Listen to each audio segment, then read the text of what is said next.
You're listening to the Bird Dog Babe podcast with my mom, Courtney Bastion. This podcast is sponsored by Purina Pro Plan, Boss Shotshells, and Onyx Hunt. They may not have been able to see or hear well, but those noses never stopped working, never faltered. They were 100% bird finding machines. Oh, yeah. Like, how many times were there 4 old dogs pointing 4 different Sharptail? Yeah. Like, I counted, I think 3 or 4. Where legitimately it was like, he's on point, she's on point, he's on point, he's on point. Like, right. It was beautiful chaos the whole time. We are going to roll right into this episode as all of the sponsors of the podcast are covered here in the next 40 minutes. One thing I will mention, if you're a Patreon member, you're going to want to just hit stop right here and watch the live unedited video recording of this episode. If you're not a Patreon member, this is one of those situations where it's definitely worth the $5 to subscribe to watch this recording. Head over to patreon.com/thebirddogbabe and join us. If you have children within listening lengths or are one that doesn't approve of profanities, my apologies, as I do like to keep this podcast show family friendly, but this episode does not fit into those guidelines, so you will want to press stop right here, right now. For those of you sticking it out for the audio, that's cool too. This episode is with guests Sam the Slayer Snyder, Katie Willis, Stephanie Walton Filicipzak. Chances are I pronounced that wrong, but she's a very forgiving person, which I love about her, and Chloe Nostrant.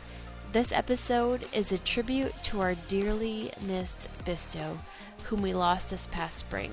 Just this past weekend, a son of Bisto, Tetley, became only the second dual champion German Wirehair Pointer in the breed in the UK, second only to his dam Vindy.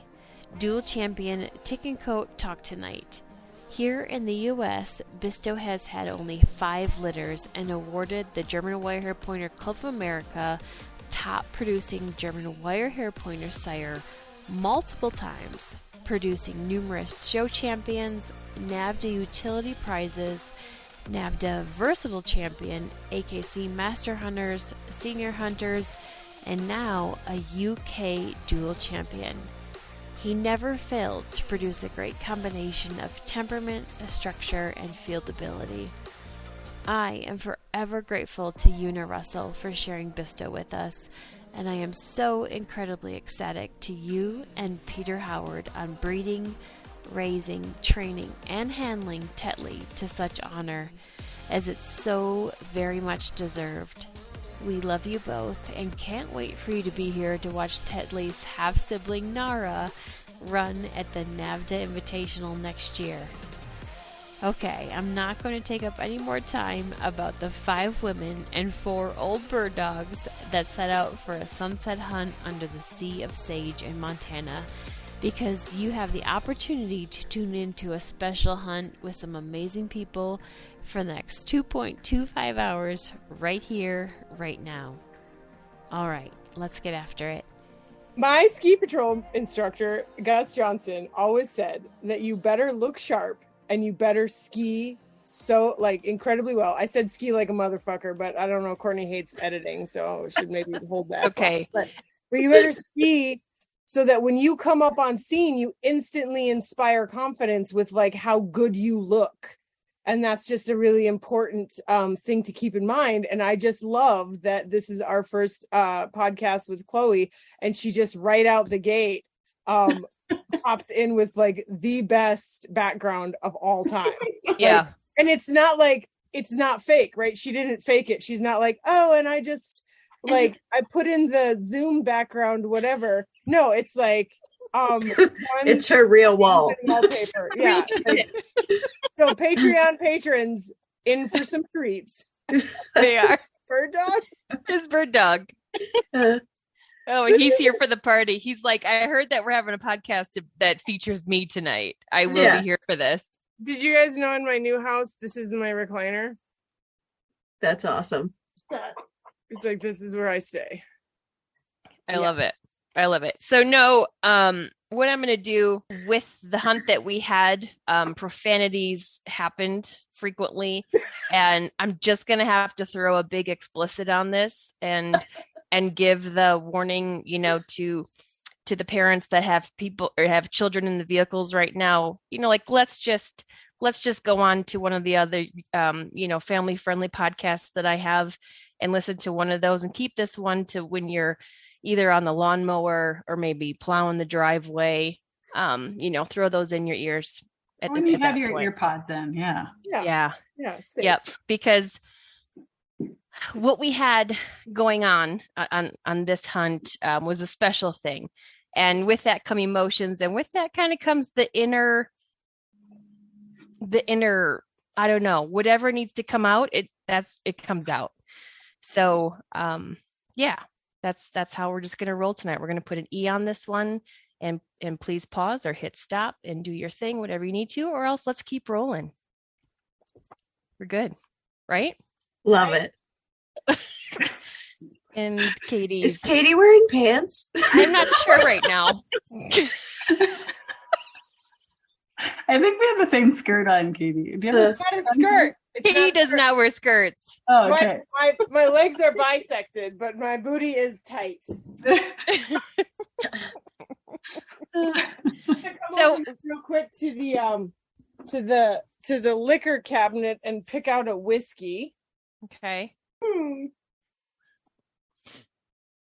I feel like I've already. Oh, let's do this High West Campfire whiskey. That's a great selection there. Yeah, it is. Well, I may have had a yard sale and gotten rid of most of my possessions. That did not include whiskey. Yeah. Priorities. Okay. So rather than rolling out, the ads the way I do, I would really love for you all to be part of that, because with the sponsors of this podcast is, real genuine use of the products, or relation, familiarity, trust in those things. And I think that, like, I could love to say, like, this specific podcast is brought to you by Purina Pro Plan Bright Minds. Yes. which fueled the old bird dogs. 100%. I will tell you right now, the only thing I have two regrets about Purina Pro Plan Bright Mind. Yeah. Is I only started using it in January, but even bigger than that, I wish that I would have done a before and after video, because I cannot believe the change that it made in my old dog. Like last January, the last weekend of the season last year, we took Bird Dog out for a super flat quail hunt on a 43-degree day, and he walked for 20 minutes before he was like dogging at my heels, like, and that was it. Like, that's all he had. And I was like, that's okay, bud. He was starting to get super anxious. He was getting lost in the house. Like, you could tell that he was getting like he would walk into a room and you could just tell that he didn't know where he was. He didn't know why he walked in there, and he would get really, really anxious, and he got really whiny, which is something he's never done before. And 6 weeks of Bright Mind. And we're about to tell you a story where he hunted for 3.5 hours, like hunted, right? Like hunted for 3.5 hours. And he's with it. I mean, he's blind as a bat and he's deaf as a post, but his nose works great. His anxiety has gone down. His coat looks better. His weight has he was getting that like big chested, skinny assed old dog frailty last year. Yeah. And he's like remuscled. He looks amazing. If you have a dog that's older than 10 and you have not done a 2-month trial of Bright Mind, I'm going to come and take your dog, because he needs something better, man. I mean, we don't give threats with the sponsor stuff, Katie. We don't do that here, but seriously, it's got to change. You saw it, Courtney. I did. And last year, so when I met Bird Dog was it November? November? Yeah. It was end of October. But then you saw him in January too, and he had gone even from October to January has just been like. Yeah, we were pretty worried about him at that point. Yeah. And seeing him again this spring, I was like, holy cow, look at the frisk. Frisk! At all the frisk in Bird Dog, who's now 14. Yeah. Yeah. And then you spent a week here training with us. And what did that dog do that day? He did a 2.5-hour duck search over like 4 huge ponds. We just he can't stay afloat, so we got a little red floaty coaty on him. And I just was like, oh, I'm gonna put the GPS collar in the floaty coaty. And like Courtney was like, what? And I was like, oh, watch this. And he just took off and just in his floaty coaty. So it's red, so you can see him like out in the ponds. We ended up getting a drone out to like see where find he was. Him. All we saw was wild ducks flying over our head while we were swimming with puppies. And we're like, well, he must be over there somewhere. He's getting ducks up. Yeah, he was just like, but yeah, 2.5 hours later, he just like trotted up to the truck and he's smiling, right? Like he's absolutely smiling. He's like, I love the duck search, man. I'm a four. So yeah, I mean, yeah, I can't like, it's pretty great. I honestly, like if you haven't tried Bright Mind on your old dog for, give it at least 6-8 weeks. Like it's astounding. Absolutely astounding. Yeah. Yeah. And if you run into Katie Willis anywhere, chances are she has a $5 off coupon to hand out to you. I took so many coupons from the Pheasant Fest booth. And I was literally like every time, because it's like every time, I swear to God, it was actually weird. I was in Petco buying dog food before I left Bend. And there was a guy in there and he had a gray-faced short hair. And I was like, what are you feeding that dog? he was like looking at something else, and I'm like, you need over here, man. And he kind of was like, well, a lot of people. And I was like, look, dude, like I was like, you're gonna hunt that dog? He's like, oh yeah, our season starts in 2 weeks. And I was like, well, then you're 6 weeks behind. Get this bag. Like just handing out coupons, like, try this, dude. So good. Well, we appreciate you, Katie Willis, and promoting the Bright Mind, because it does make a difference. And you notice it more. I would say like around 9 to 10 years old. The further age they are, the more drastic and quick you see the changes, but it's pretty dang amazing. Yeah. So, Sam, and I know Sam, what's that? Right? We switched about a year ago to Bright Mind for Rem, and he still runs a lot. He just can't see or hear. So we have to mix some of the Pro Plan Sport in with it to keep weight on him.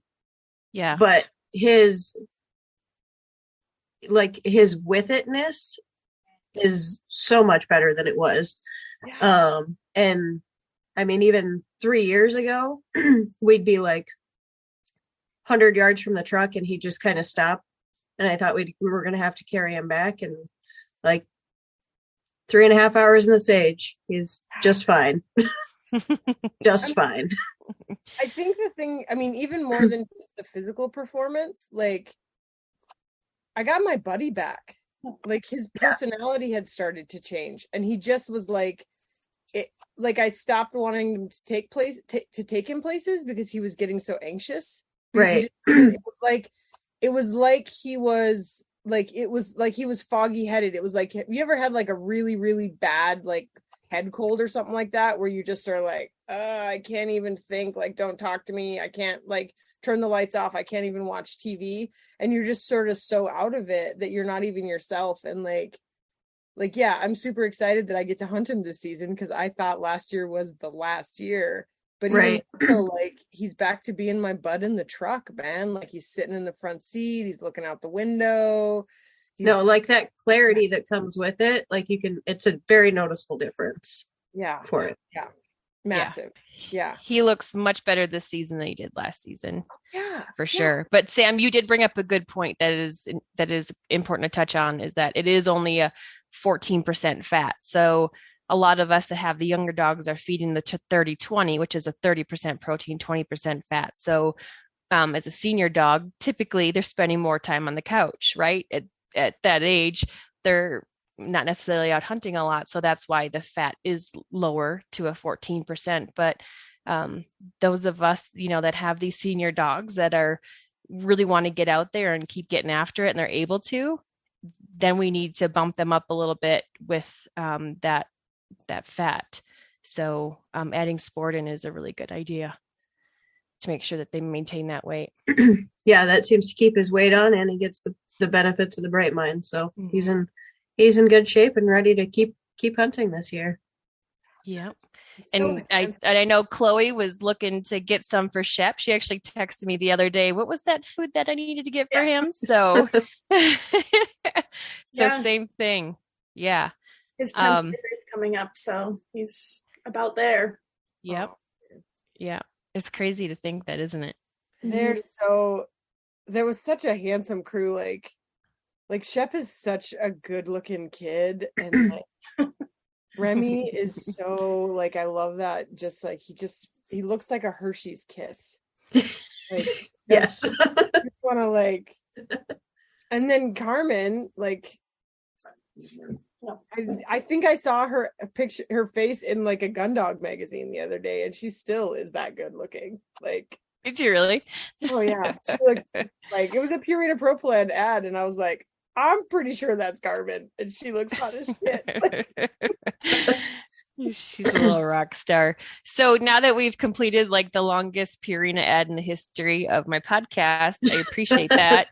But without further ado, before we continue on to the next one, I want to go around because so that everybody's not just hearing voices and not connecting them. And then if you guys don't mind going around your name, and then also introduce your dog and the age and the breed that we had on this amazing hunt together. Sam, I'll start with you. I think I forgot all the stuff I'm supposed to talk about, but I'm Sam. Yeah. Sam, currently your last name for like a couple more days, and then tell us your future last name. My last name until Saturday is Snyder, and then it will be Tillman. Getting married during hunting season on purpose. Yeah. So we can hunt every year by recommendation of Courtney. It was, yes. I was like, that's such a great idea. Definitely doing that. So here we are, getting married in October. Awesome. Our dog is a 13. He'll be 14 in December. German short-haired pointer. He doesn't see very well. He doesn't hear very well, but he can still find a lot of birds and have some really pretty points. What else was I supposed to say?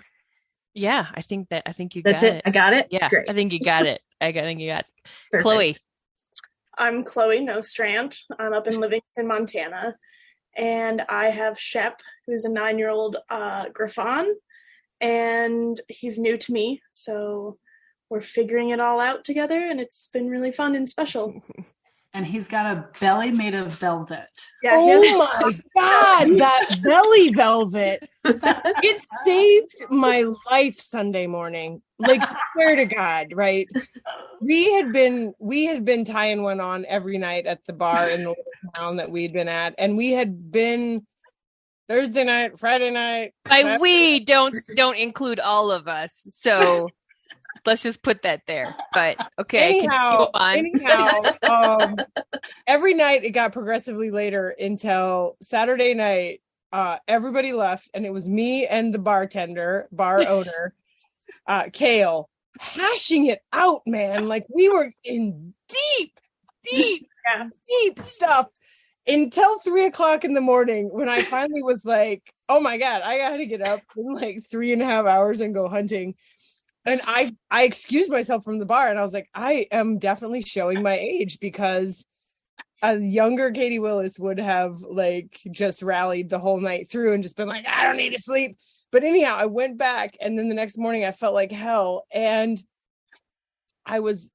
Shep was sleeping with Stephanie, and I went in to wake her up because she had this ridiculous thing. she like needs her alarm to go off like an hour before she has to wake up.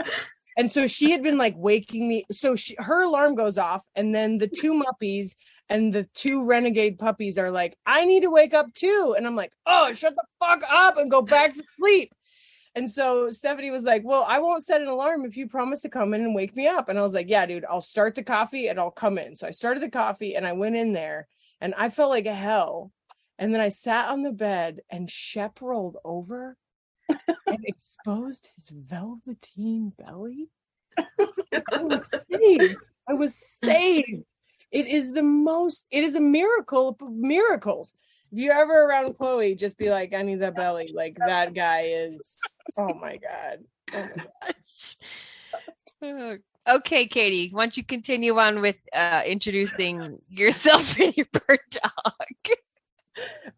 If you don't know who I am by this point in time, I just want to welcome you to the Bird Dog Babe podcast. As a new listener. I'm Katie Willis, and I have a 14-year-old German Wirehair Pointer, whose name is Bird Dog, and he's wonderful, and so is everybody else on this podcast. And I'm crying because I love you guys so much, and I'm also laughing really hard. I love that he's Bird Dog, not his original name, but it's like somebody who hunts and they have their first son and they name it Hunter. Yeah. It's basically it, right? Like, it's so unoriginal. I will tell you, there's a funny story about it, because like I named him Colt. His name's Colt, and I named him after John Coulter, who was a mountain man in Montana, and just legendary sort of mountain man in Montana. And so I named him John Coulter, and I just kind of, shortened it to Colt, and I was calling him Colt. And he was about 1.5 years old, and I was in Big Sky, Montana, hanging out with a buddy of mine. And we were walking down the road, and this guy in this big jacked up truck like cruises up, and he rolls down the window and he's like, hey man, is that a wire hair? And I'm like, yeah. And he goes, I got one too. And he points to the passenger seat. There's this big old wire hair, and he goes, his name's Ruger. And I was like, cool. And he drove off, and I was like, what the fuck is with bird dog people being total assholes and like always naming their dog after a fucking gun? Like, oh my God, right? And I'm just going off about like this stupid thing about everybody names their dog like Gunner, like Hunter, or like, Remy, yeah. Benelli, like all this other shit. And my buddy finally, I guess I take a breath, and he goes, yeah, no one's ever built a gun named Colt. And I was like, and then he goes, 45. I was like, wait a minute, I am also an asshole. Yeah, so not only did I name my dog after a gun, I also just named him after what he is. Stephanie, our obligated hunting machine for this hunt, who flew in from New Mexico, so didn't have a bird dog with, but was out there hitting the sage with us. I did, man. And so I'm Stephanie. I'm outside of Albuquerque.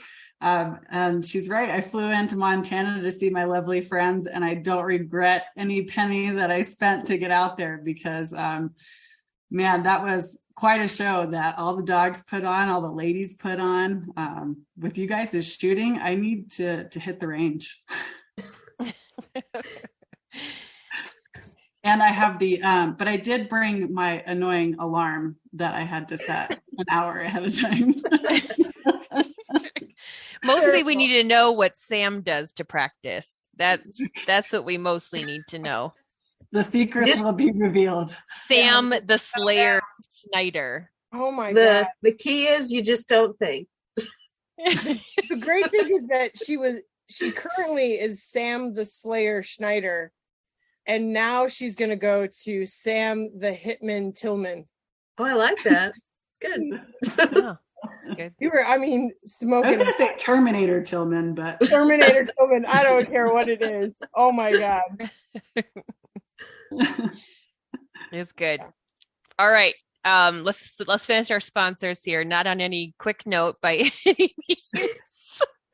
Onyx. Did anybody use Onyx for the very first time? by chance this weekend? That weekend? No. Okay. No, because we know what we're doing. Yeah. I appreciate that about all of you. Would be so lost without it. Yeah. What's your favorite feature of Onyx? Like why do you use it? For me, I think the nice thing is, especially like it was our first time coming to Montana, to be able to get an idea of what the terrain looks like, have an idea of where roads might be and how far you might have to walk to get to a specific area within the land you want to hunt, kind of thing. It's really like, I don't know how you hunt without it, like how people ever did it before, because it just takes so much time out of guessing what a piece of property might look like. And you get a pretty good idea and can at least find your way to where you want to go and then back to your truck pretty easily with it. Yeah, for sure. What was that? Hyatt. Oh my God! Did Hyatt just fart on you? What was it? It's just Hyatt grunting. Yeah, right. Chloe just accidentally stepped on a duck. Yeah. I'm crying already. Oh, we Oh just my got gosh. started. Oh my gosh. All right. What else can you guys tell me about Onyx? I'll say like for this past week that when I was on my elk hunt down in the Gila and when I was hearing all those beautiful bugles at nighttime, which they were doing all their business in the middle of the night, I was able to kind of put that Onyx in that direction where they were bugling, or at least the bull that I wanted in that direction. And like Sam was saying, see the terrain where it was coming from and kind of pinpoint right where I thought he was. And I'll be darned if the next morning I didn't find him right where I put that Onyx pin. So that was, and then you knew exactly the elevation too that you needed to go. Yeah. Stephanie, you are such a badass. Like, you're such a badass. Like, you were out by yourself, right? Correct. You fucking went out by yourself and like chased a bull elk, and the only thing that stopped you was fucking COVID. Yes, that was. I wish I was more badass to be able to push through COVID to get back. Oh, dude! But like, I'll tell you, it is. I have done a couple of like solo elk hunts. It's different than bird hunting, man. Like when you go out solo and sit in your tent, your brain gets weird, man. And so I actually had my camper, luckily, because I don't know if I would have been able to stay out as long as I did. So I stayed out for 5 days. Originally it was supposed to be 6, but I stayed out for 5 days. And I was so glad I had my camper with me though, because having COVID in a tent, I couldn't imagine. Yeah. It would be pretty miserable. Yeah. So I was able to, kind of relieve my family of getting COVID because I was suffering in the woods by myself in the camper. Yeah. In the middle of nowhere. Self-isolation. Exactly. It was great. But yeah, I tell you, we talk a lot about the physical aspects of hunting and being physically prepared. What I learned this past week, because like you said, I'd been on bird hunts by myself before. I stayed overnight, but never that long, or maybe like so far in the woods, is the mental aspect that comes along with it. And there was some breakdowns. There was a couple of breakdowns there where I so wanted to pack up and go home right that minute. But there's a lot of, I think that mental part needs to be talked about a little bit more. It's a solo elk hunt, man. Like, and I think it's because like you're in pursuit of a singular animal, and maybe it's the same if you go. I've only done solo elk hunts like in that setup, but like, and especially like tracking a bull, and like you know what you're like, you're not just hunting anymore. You're hunting a singular being, and your head gets like, it is intense. Like, you're a badass. Like, you are a badass to stay out there for 5 days. Like, that is a long time to be out on an elk hunt solo. Like, Don't take anything away from that, Stephanie. You are badass.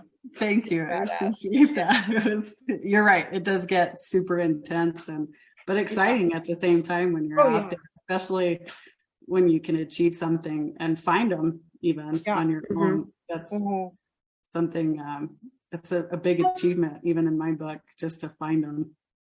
And there's just something about elk too, like they're ghosts. So like every single ghost of any spirit, any soul that you've ever interacted with, I feel like comes to you when you're following elk. Like they are a ghost creature.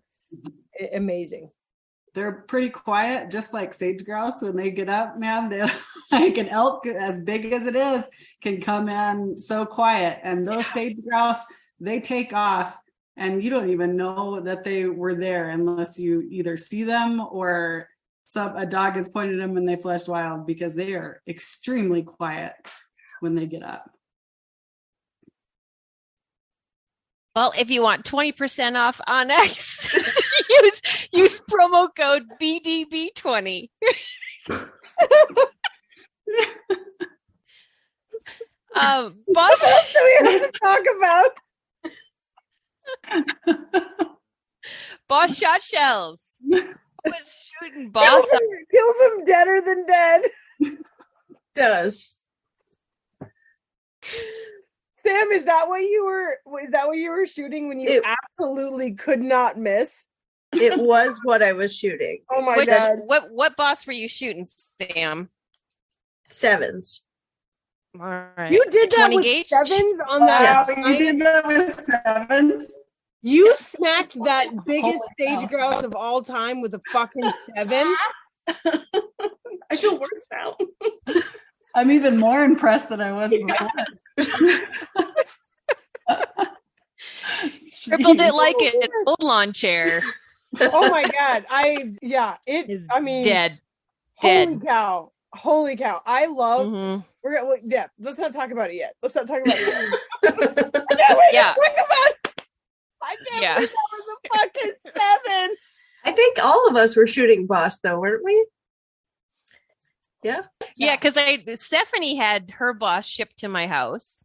Yeah, We brought that. It's now tucked with a coyote skull in her secret spot in my truck. There's like this. I've got a super secret cubby. And like it's my little cubby that's in Katie's truck, and I love it. And I'm just gonna claim it for forever. Yeah, Big Mavis in the back seat.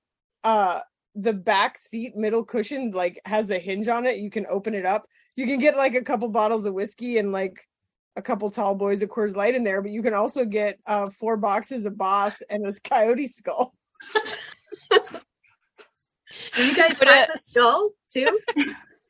Nice. Yeah, I didn't want to squish it in my suitcase, so I said, well, next time in Oregon, I'll try to take it home that time. Nice. Like, how's your suitcase going to be a different size? I know, right? I need to work that out. On a winter hunt, like you're going to be bringing more clothes. I'm gonna ship them to I'll ship them to Courtney's house, maybe. All right. Go to bossshotshells.com.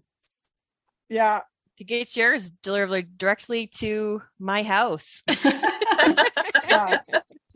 I'm surprised I didn't receive like a personal message. Hey, Courtney, like on the way back when I ordered it. Well, it's funny because when it arrived, I was like, "Ooh, what boss send me?" Because I didn't order anything, and then like, "Oh yeah, that's right. These are steps." Yes. Syren shotguns. Our partner, Syren shotguns. Who is shooting a Syren? I don't, but I wanna. Yeah, I want to. Actually, you were, Steph. Actually, I was. Yeah. Steph, you had one. Keep tracking your shit, man. Remember how you didn't bring a shotgun with you, and we showed up, and it was like, "Here's this shotgun," and it goes in the truck, and you get to And shoot it came in a purple case that said Yeah, do Syren. you remember all that? Missed that, right? I mean, I currently don't, like in my everyday hunting experiences. Yes, on this personal trip, this particular trip, I was shooting the Syren, which I greatly enjoyed, and it makes me want to buy one. Oh my gosh, you guys! I just love you so much. These are the best sponsor ads I've ever done in my life. It's so good. I'm going to invite you back for all of them.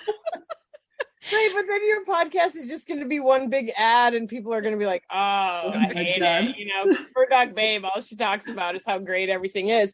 So just get it, and then we'll stop talking about it because it's right. Or we can hear how great your hunt was with it. Yeah.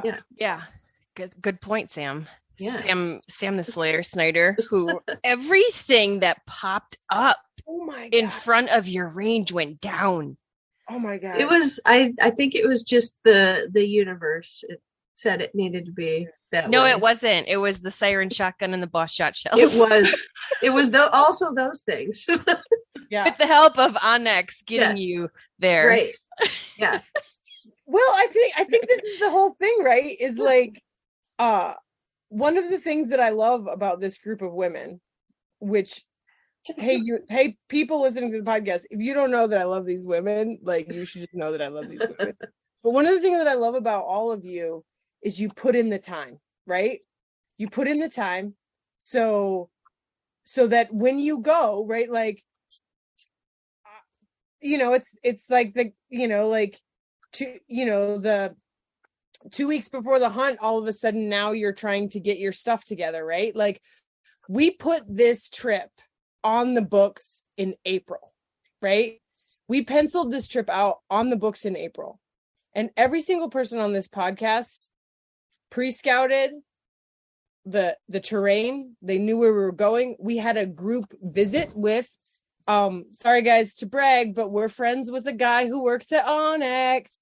And he gave us gave us a quick rundown, and we did a group talk with all of the people that were going on this hunt about like how to e-scout and how to look at this stuff. We go to the range. We know our shells. We know our guns. We train our dogs. Like, 3/5 of this podcast ran utility this year. Like busted their butt, ran utility. Chloe's training her dogs. They're not NAVDA style dogs, because she's got a young setter, but she came to her upland training camp. That's where we met her. Stephanie's been busting her ass with her cocker and her setter, right? But like this hunt started that long ago, right? And that's foresight. It's not, that's planning. And so like, we're going to tell you this amazing hunt, but I'll tell you that the way that you have amazing hunts is you start planning your hunts in April. You put it on the calendar, you get your dog in shape, you train your dog, you go to Courtney, how many times did you drive to Spokane this summer? Yeah, once a month. Yeah, which is 4 hours there, 4 hours back, 4 hours of shooting. Yeah, and you are shit hot on that shotgun, like you and it's not. It didn't just happen, right? Like because it didn't happen last year. Yeah, that's the whole thing, right? Is like it's not like, oh, I had a nice day. It's like, no, you fucking worked for it. You worked for it. Yeah. But there's another aspect of that I want to throw in there, and that is you have to have this phenomenal group of folks that if you want this hunt like we had and the phenomenal dogs that were involved in it, I want to say I find it a lot of times hard to be able to have hunting partners that I mesh well with, right? Like that they have the same style, or they, and Katie and I had talked about this in length, and the way that we meshed so well, and we hadn't hunted together before, at least I know Courtney and Katie probably have before, but the rest of us hadn't, and we had no idea what to expect, and it just came together. Our personalities, our styles, everything came together so beautifully. And it was I definitely know that I have hunting partners for life, that's for sure. Absolutely. And kind of to piggyback on that, I think while we had this trip on the books in April, I don't think had we not had a trip on the books, it would have stopped any of us from doing what we did all summer anyways, because it's the passion and what drives us, which is why I think we all mesh so well together. Right. I feel like it's a chicken egg situation. Yeah. Yep. So go to SyrenUSA.com and check out the full line of women's shotguns. One more, guys. One more. Dakota. Let's do this. Dakota 283. I will say, Courtney, when we got back from that trip, we were just dusty as hell out in Eastern Montana. I mean, it's like this. If you guys haven't been out to Eastern Montana, you should go because it's beautiful, and Montana is the last best place. Don't ruin it while you're there. Pick up your shells and be a good person and tip the bartender well. Like, they don't charge you hardly anything for food out there. But everything was so dirty and grimy and gross and gungy and just ugh.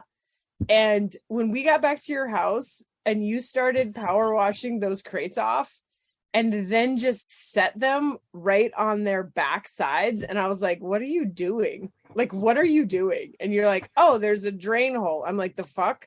And there is a weighted, like a carved out lowest point in the crate drain hole.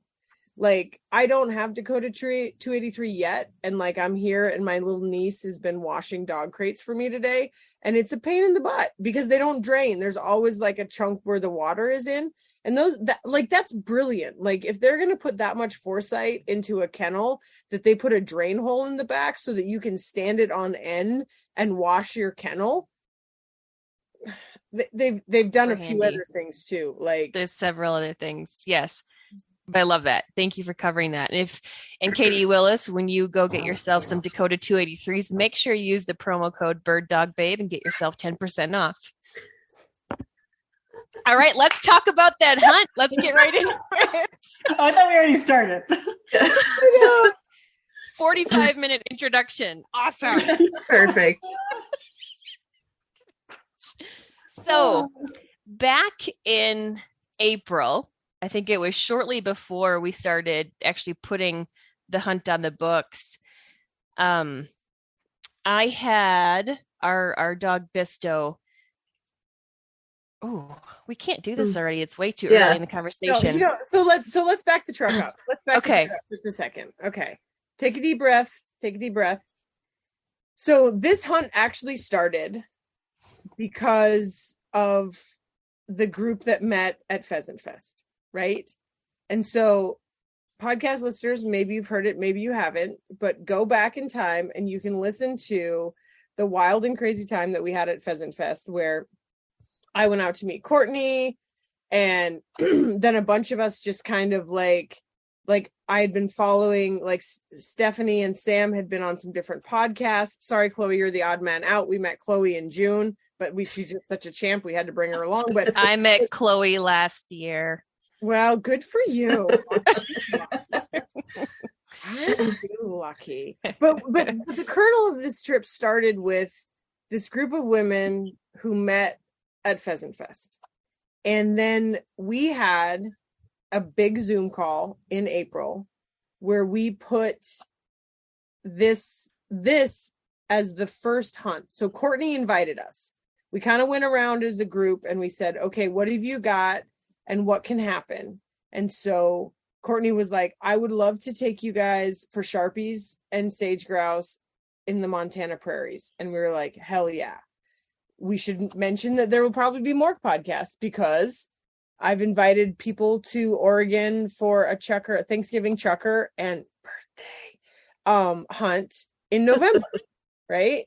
And then we are closing our season in New Mexico with Stephanie. So like that's where this hunt all started. And there were many days of hunting. We were out there for several days, but we want to talk to you tonight about a very specific hunt that started with conversations between all of us about how beautiful an old dog is. Mm-hmm. How beautiful an old dog is, and how and Courtney talking about her beloved Bisto, and what an amazing creature he was, and how ideal a cool evening in the Montana prairies are for an old dog, right? And this was kind of my first experience, actually, since I'm fairly new into the upland game. Is it was my first experience behind old dogs like this before. I have young dogs that are not even 2 yet. The other people I've hunted with, they have younger dogs themselves. So I hadn't experienced hunting behind an old dog before. And that group of old dogs really put on a show. And I think that my dogs definitely have some work to do to get up to that caliber when they're that age, for sure. It was a dream. It was a dream hunt for sure. Well, we got to say, sweet Bisto, we lost him this summer. Yeah. He didn't physically get to make the hunt. But if you've ever had an old dog, or I mean, even like recently had a friend who lost her dog, her beautiful cocker, too young. Like, there's something about a bird dog where you're just never going to get enough days in the field with them. Yeah. Regardless of, you're always going to want one more hunt. And so this was definitely one more hunt, right? And Courtney, tell us about Bisto. Yeah, this spring, he turned 13 in December, this last December. Just always a dog, thrive for life, like full on. I mean, he was on Bright Mind, but he definitely needed the sport till the day, because he was just always full on. He couldn't hear, he could see, but I mean, and I remember last fall, his last hunt with my husband, he took him grouse hunting, and Bisto got into a good amount of birds, and my husband was supposed to pick up the kids at 4 p.m. from school, but Bisto followed the flush. He followed the flush over 2 mountains, and he couldn't hear my husband calling his name and to come back. And thankful to Garmin GPS to help locate him and get him back. And I got a call from the school, "Are you going to be picking up your children today?" So yeah, like that was just Bisto though. Like always just full of life. We imported him. I think he was 3 or 4 years old from the UK, from our really, really good friend, Una Russell. And I remember he had come over that September when we were living in Wisconsin, and we took him out to see kind of what he had in his very first rough grouse hunt. And man, I remember seeing that first point out of him, big, gorgeous, stunning, solid liver, wire hair, going on point in the grouse woods. And my husband shot the bird for him, shot a roughie, and Bisto goes up for the retrieves, and he's about halfway back. And all of a sudden he stops, starts digging, and puts the bird down in the dirt. And he was just going to bury his rough grouse. And like, what's happening here? We never seen this, so we're not really sure what this dog is doing. So it was just kind of a fun thing about a Bisto, and you can kind of imagine how that retrieve process went for him. That was a really fun thing for my husband to learn, a lot of challenging ways to put a retrieve on a dog.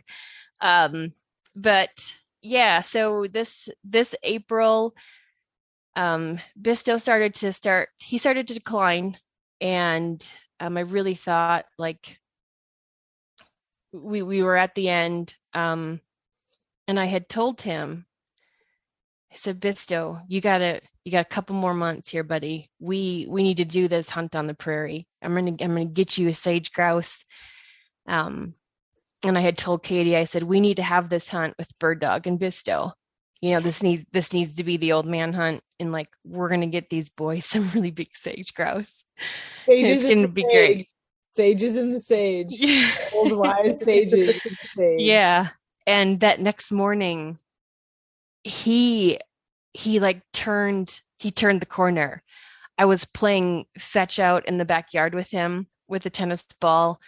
I'm like, oh man, I remember taking a video and sending it to several of you here tonight. And I was like, look, Bisto got the memo. Like, he may not be able to hear me, but like, he got the memo. He's like, we're going to do this hunt. We're going to do this sage grouse hunt. The next day, he passed.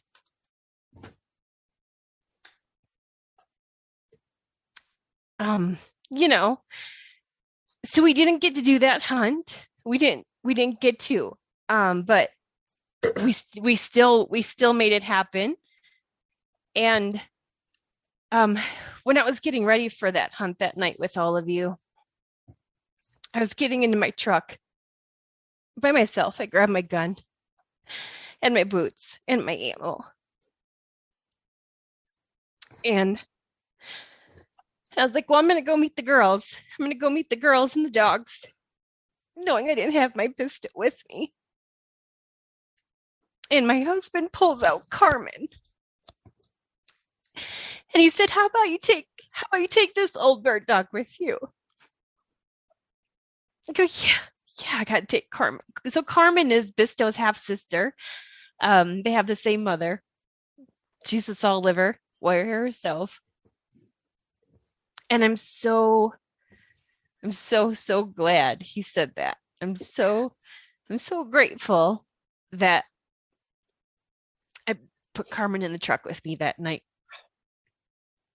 And because if it hadn't been for that, we went to the most amazing hunt that I've ever been on. And I can't describe that hunt more than anything except for romantic. Purely romantic. With several F-bombs. I swear to God, we walked out there. So we'd hunted all morning and the better part of the afternoon. And we'd all met up down by this lake. And between all of us and everybody that was there were like, 11 or 12 puppies. So it was just like puppy madness. And we're sitting there drinking beers. And then Courtney all of a sudden was like, okay, guys, like load up. It's old dog time. And it was like, I mean, I don't even know what time we kind of set out, but I thought we were only, it was like, oh, we'll probably go for like, 30, 40 minutes. We've got all these old dogs. And it was like, it was magical because I swear to God, the sun stopped setting. Like it hung so beautiful and rarely just above the horizon. There were so many times where I just was like, oh gosh, wow, we've been out for a while and it's probably time to head back. Like the sun, like we're about to lose light. And then the light just stayed. Like it just stayed. It was as if time stood still. And nothing short of romantic, magical. It just was, it was otherworldly. Like just that those long luxurious rays of the sun that didn't leave us. I mean, they eventually did. We walked back in the dark, which is my favorite way to get back to the truck. But that hunt was like time stood still for us. It was like the universe knew what we were out there doing and was like, you know what, guys, take your time.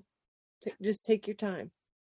Just soak in, Well, and to add to that, I mean, the amount when you first walk out, you never know what to expect, right? Even though we're in Montana, we had walked plenty that weekend where we didn't run into birds in some places. And so you never know what to expect. And for the universe to throw out that many birds and for so those many bird dogs, oh my goodness. I was at some point I felt like I was in the middle of a war scene or something because of the amount of bombs that went off from birds and dog points and gunshots. And I was just like overwhelmed with excitement. I didn't even know what to do with my gun at that point. I'm like, this is just everywhere I turned. It was gunshot, dog point, bird.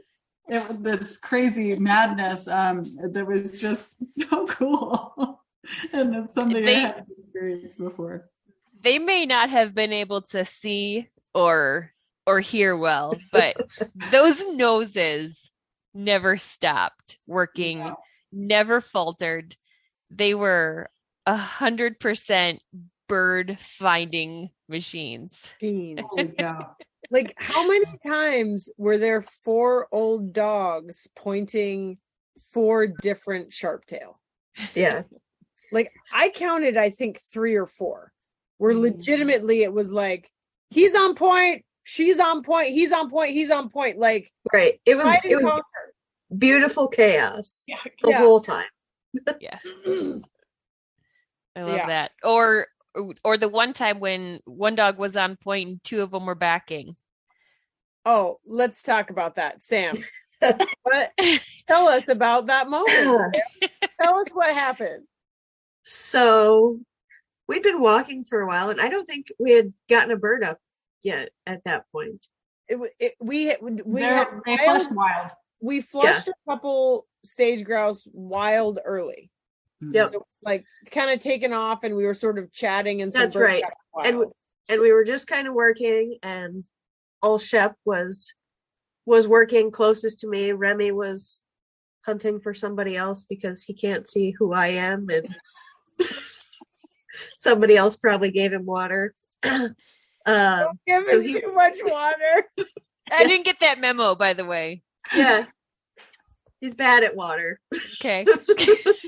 But old Shep, Chloe and I were right there, and we could tell he was working a bird, and all of a sudden he stops, and then off to the side I see bird dog, and then there's Rem, and that's as far as I could see because I was pretty focused, and I was like, there's bird there. I'm not gonna let this one wild flush too far out. I gotta get up.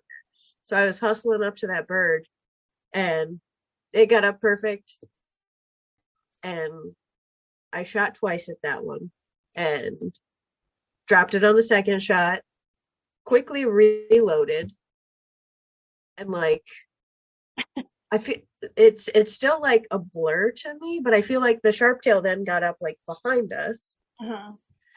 And you spun and fucking smoked it. Yeah. And then another one got up. Like, it was like an old Western scene almost. Like, it's a 180 and Sam. It was Sam, like... let me refresh your memory. Okay. Let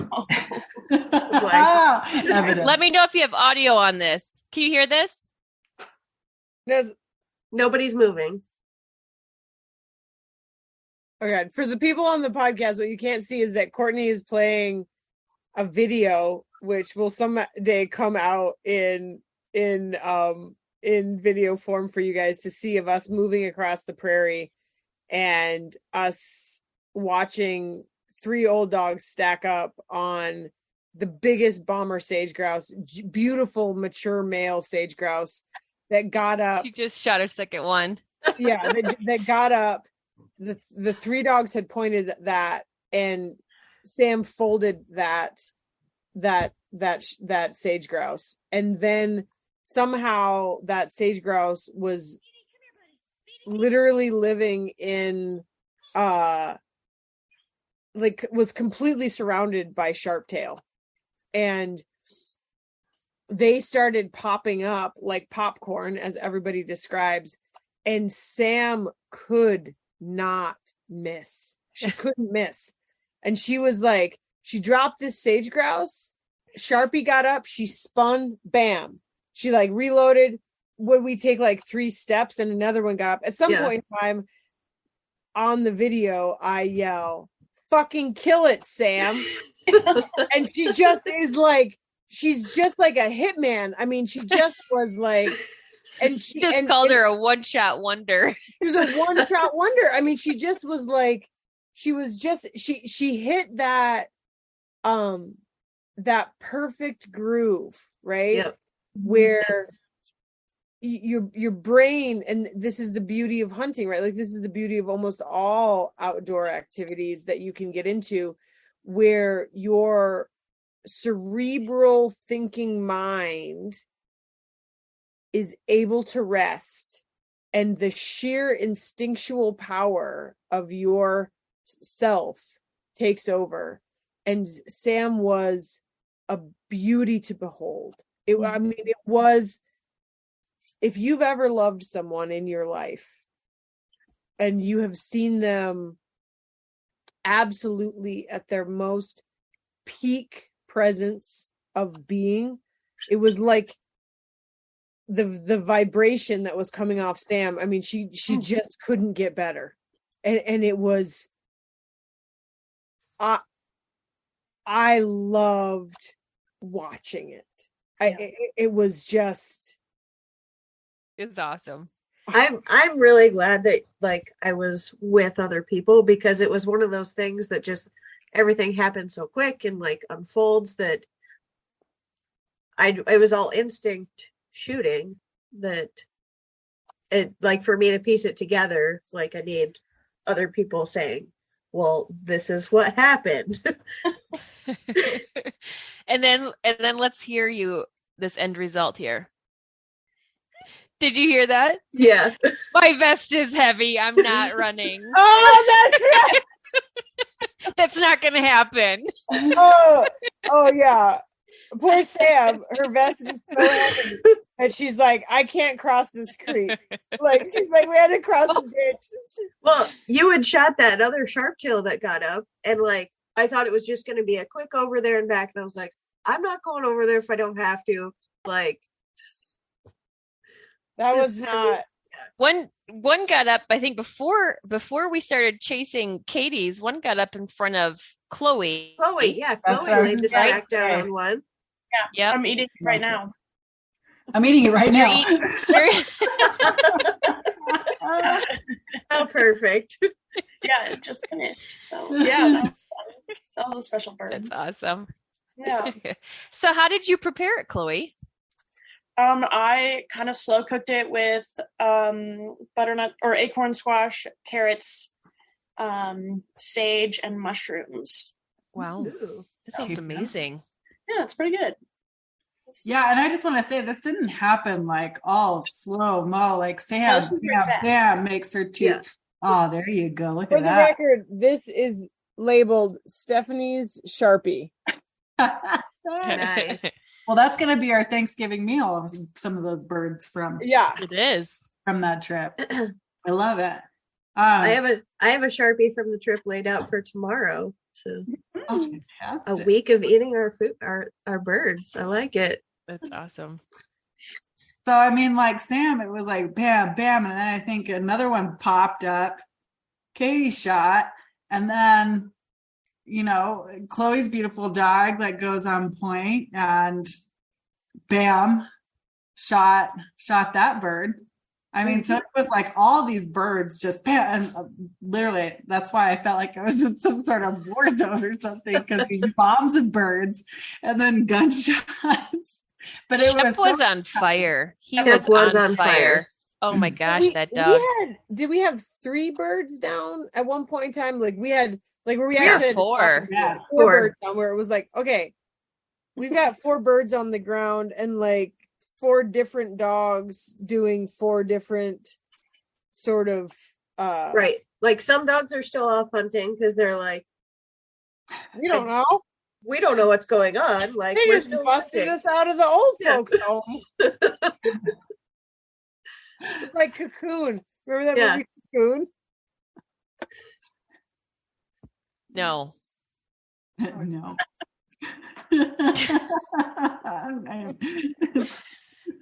We didn't get the reference. No, we didn't. We don't understand that one. Yeah. And then Chloe and Shep, I mean, just smoked that one. And I remember like being so excited for those two. I was trying to get a picture of Chloe and Katie together, and because they were just high-fiving, and it was just such a beautiful moment. And then all of a sudden somebody shoots from behind me, and then another guy gets down on point, and I was like, well, sorry. Whenever I got on camera, that's it. Like, gotta go. Well, I'm glad you got that picture, because Chloe, was that the first bird you ever shot over Shep? Yeah, I've shot mountain grouse over him, but there was like no dog work with those, you know. And so Shep was so beautiful. Like, oh gosh, I think about Shep a lot. Yeah. He thinks about you. Yeah. That's all he does. Oh God, that velveteen belly. Yeah. Chloe, do you mind sharing your story about Shep and how, because he's going to be about 10 here, and did you just get him, was it this spring? I got him almost a year ago. A year ago, okay. Yep. So I had this great friend and mentor, James Warren, who really was pretty impactful and pivotal in my life. And he came into my life about the time that he had gotten Shep. That Shep was a puppy. So when I met James, I met Shep. Baby Shep, even softer belly. And I can't even imagine. Yeah. And James was best friends with my stepdad, and they were kind of a package deal. So when Jamie, they were both named James also, so confusing. But when Jamie came into my life as my stepdad, James Warren was kind of right there behind him. And he really took me under his wing with fishing stuff. We had a shared interest in like pike and muskie fishing on the fly.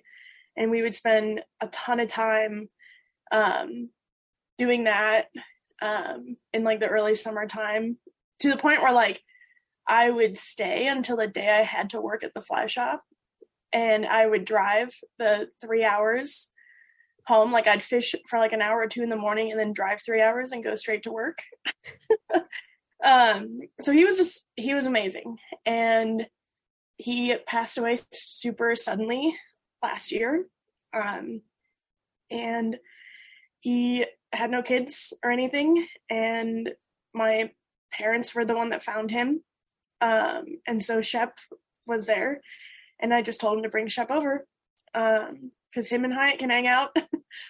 And so, yeah, I got Shep, and we weren't sure what would, if like James's family, like his dad would want him, or his girlfriend, or anything like that. But everyone kind of was like, you should keep him. You're going to hunt him. You're going to like do right by him. So I have the great honor of having Shep, and it's really special.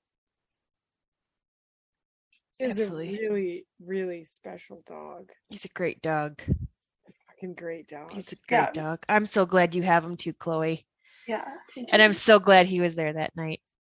Me too. It was incredible to see him, because usually I run him with Hyatt, and Hyatt runs so much bigger than him that was really eye-opening for me to see too, where I was like, whoa, Shep doesn't really get a chance to hunt or shine because Hyatt's outrunning him.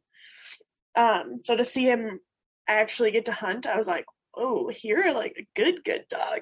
He's a fucking damn fine dog. Really great dog. Yeah, I was like, oh my God. Shep. And Shep's kind of had this like being around Hyatt and like having a little bit more relaxed household. He's getting all the bad habits and like becoming a puppy again. And so it's been really fun to watch also. So that's been fun. And anytime anyone that knew him before sees him, they're like, you're getting some habits from that setter, aren't you? But it's great to have him. Great. He's a tracking machine too. He's a pointing machine and a tracking machine. That dog. Oh my gosh. We would have never.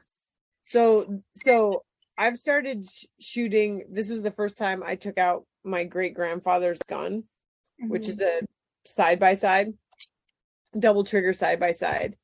And the Sharptail got up, and I missed my first shot. but you know how like sometimes your first shot like clears yourself, and that second shot you're dead on. And I was dead on that second shot, but not used to the double trigger. And so missed the pull and was like, fuck. And then got the second pull.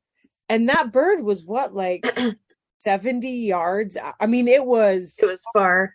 It was so far out there. And when I touched trigger and it fell like so far out there, I was like, I cannot believe I just put that bird down. But again, like it's 100 and some year old shotgun. I actually just took it apart and I think it's full choke on both sides. Like it is a long distance machine. Like it's not, I'm not going to be chasing quail with that gun. I think I think your line that day was like, wow, this thing really reaches out there. I was like, this thing can reach out there and touch someone. Like it, I cannot believe that I knocked that Sharptail down, and it was right in the middle of the melee. So it was like, I think it was like the last bird that got up out of that whole melee. So there were already like 3 birds on the ground. So all of a sudden we've got like 4 birds on the ground. Let's get our birds, right? Like we're not leaving a bird out here.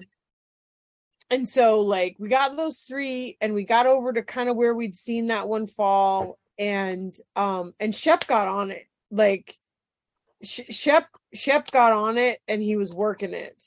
And I will say that this is the whole thing is like, there was a beautiful moment where Courtney was like, bring bird dog in. But I'll say, if you've got a bird on the ground and you've got a dog that's on it, like just get it. Like just get it. Like don't waste any time, whatever. But anyhow, that bird took off running. Mm-hmm. And how far did it go to the next ditch? Was that like 100 yards? It was over 100 yards. I was gonna guess 150, but 150. yeah. So this bird took off through the sage, where now everybody's there. Sam even agrees to come along, even though her backpack is so It was heavy. It was heavy, but I came. Thankfully for that final rise vest, she was able to haul him in there and put all the weight on the nice lumbar supported waist belt. But go ahead, Sam. She had a 20-pound sage grouse and 3 sharptail in there, and the biggest sage grouse. Have we even mentioned that yet? I feel like we haven't mentioned that. It was a fucking turkey. It was a fucking turkey. It was huge. Chloe had to put it in my vest for me. Yeah, it was too big. Like, I'm sorry. It was like, way, nobody had mentioned before or warned me before about the bleeding of sage grouse when you shoot them. Oh, they bleed like a sieve. Yeah, they don't stop. It's because they're basically an antelope. It is a big game species. It's a big game species. Like, I think the next time that I shoot a sage grouse, I'm just gonna bleed it like I would a deer. Just hang it up, Just bleed it and hang it for a second, because it's a dinosaur. It's a dinosaur, and that's why we no longer have dinosaurs, because they just bleed and they died easily. Well, and we should say like with a Boss 7. Boss, I cannot believe you fucking spoke that with a Boss 7. Like, holding it with Boss 7. We should say there are some amazing landowner partnerships in that part of Montana, and so can we just give a shout out to the landowners real quick? We can, but we're not going to mention them. But no, we're not going to mention names. But I'm just going to say, to the people out there who work, like that was a beautiful piece of property for a million different reasons, and that they maintained it. That they maintain it. Yeah. And that they provide the structure and the habitat and the barbed wire fencing, flagging, and all that sort of stuff to promote that. Like, it goes back to that like whole, like, we planned this hunt in April. We went to the shooting range. We worked our dogs and all that sort of stuff. Like, to have a really good hunt, it takes foresight, and it takes people like way back when to say, what's important is sage grouse are an iconic species on the American West. and we're going to do some stuff to protect them. So like, yeah, so we got to hunt some beautiful land, some of which was BLM and, you know, state of Montana, and some of which was, you know, accessed by, you know, private landowners. And so shout out to people who do that. That was amazing. Yeah, absolutely. They're great people. We gave them a really great package. Thanks to all of you for chipping into that. Sam helped bring some beer from the Midwest. Chloe, you brought like a mixed berry. What was that amazingness? I was like, do I need to take this over there? Can I understand? Well, they notice if there's a bite missing. Hey, it was a pie from one of the local shops in Livingston.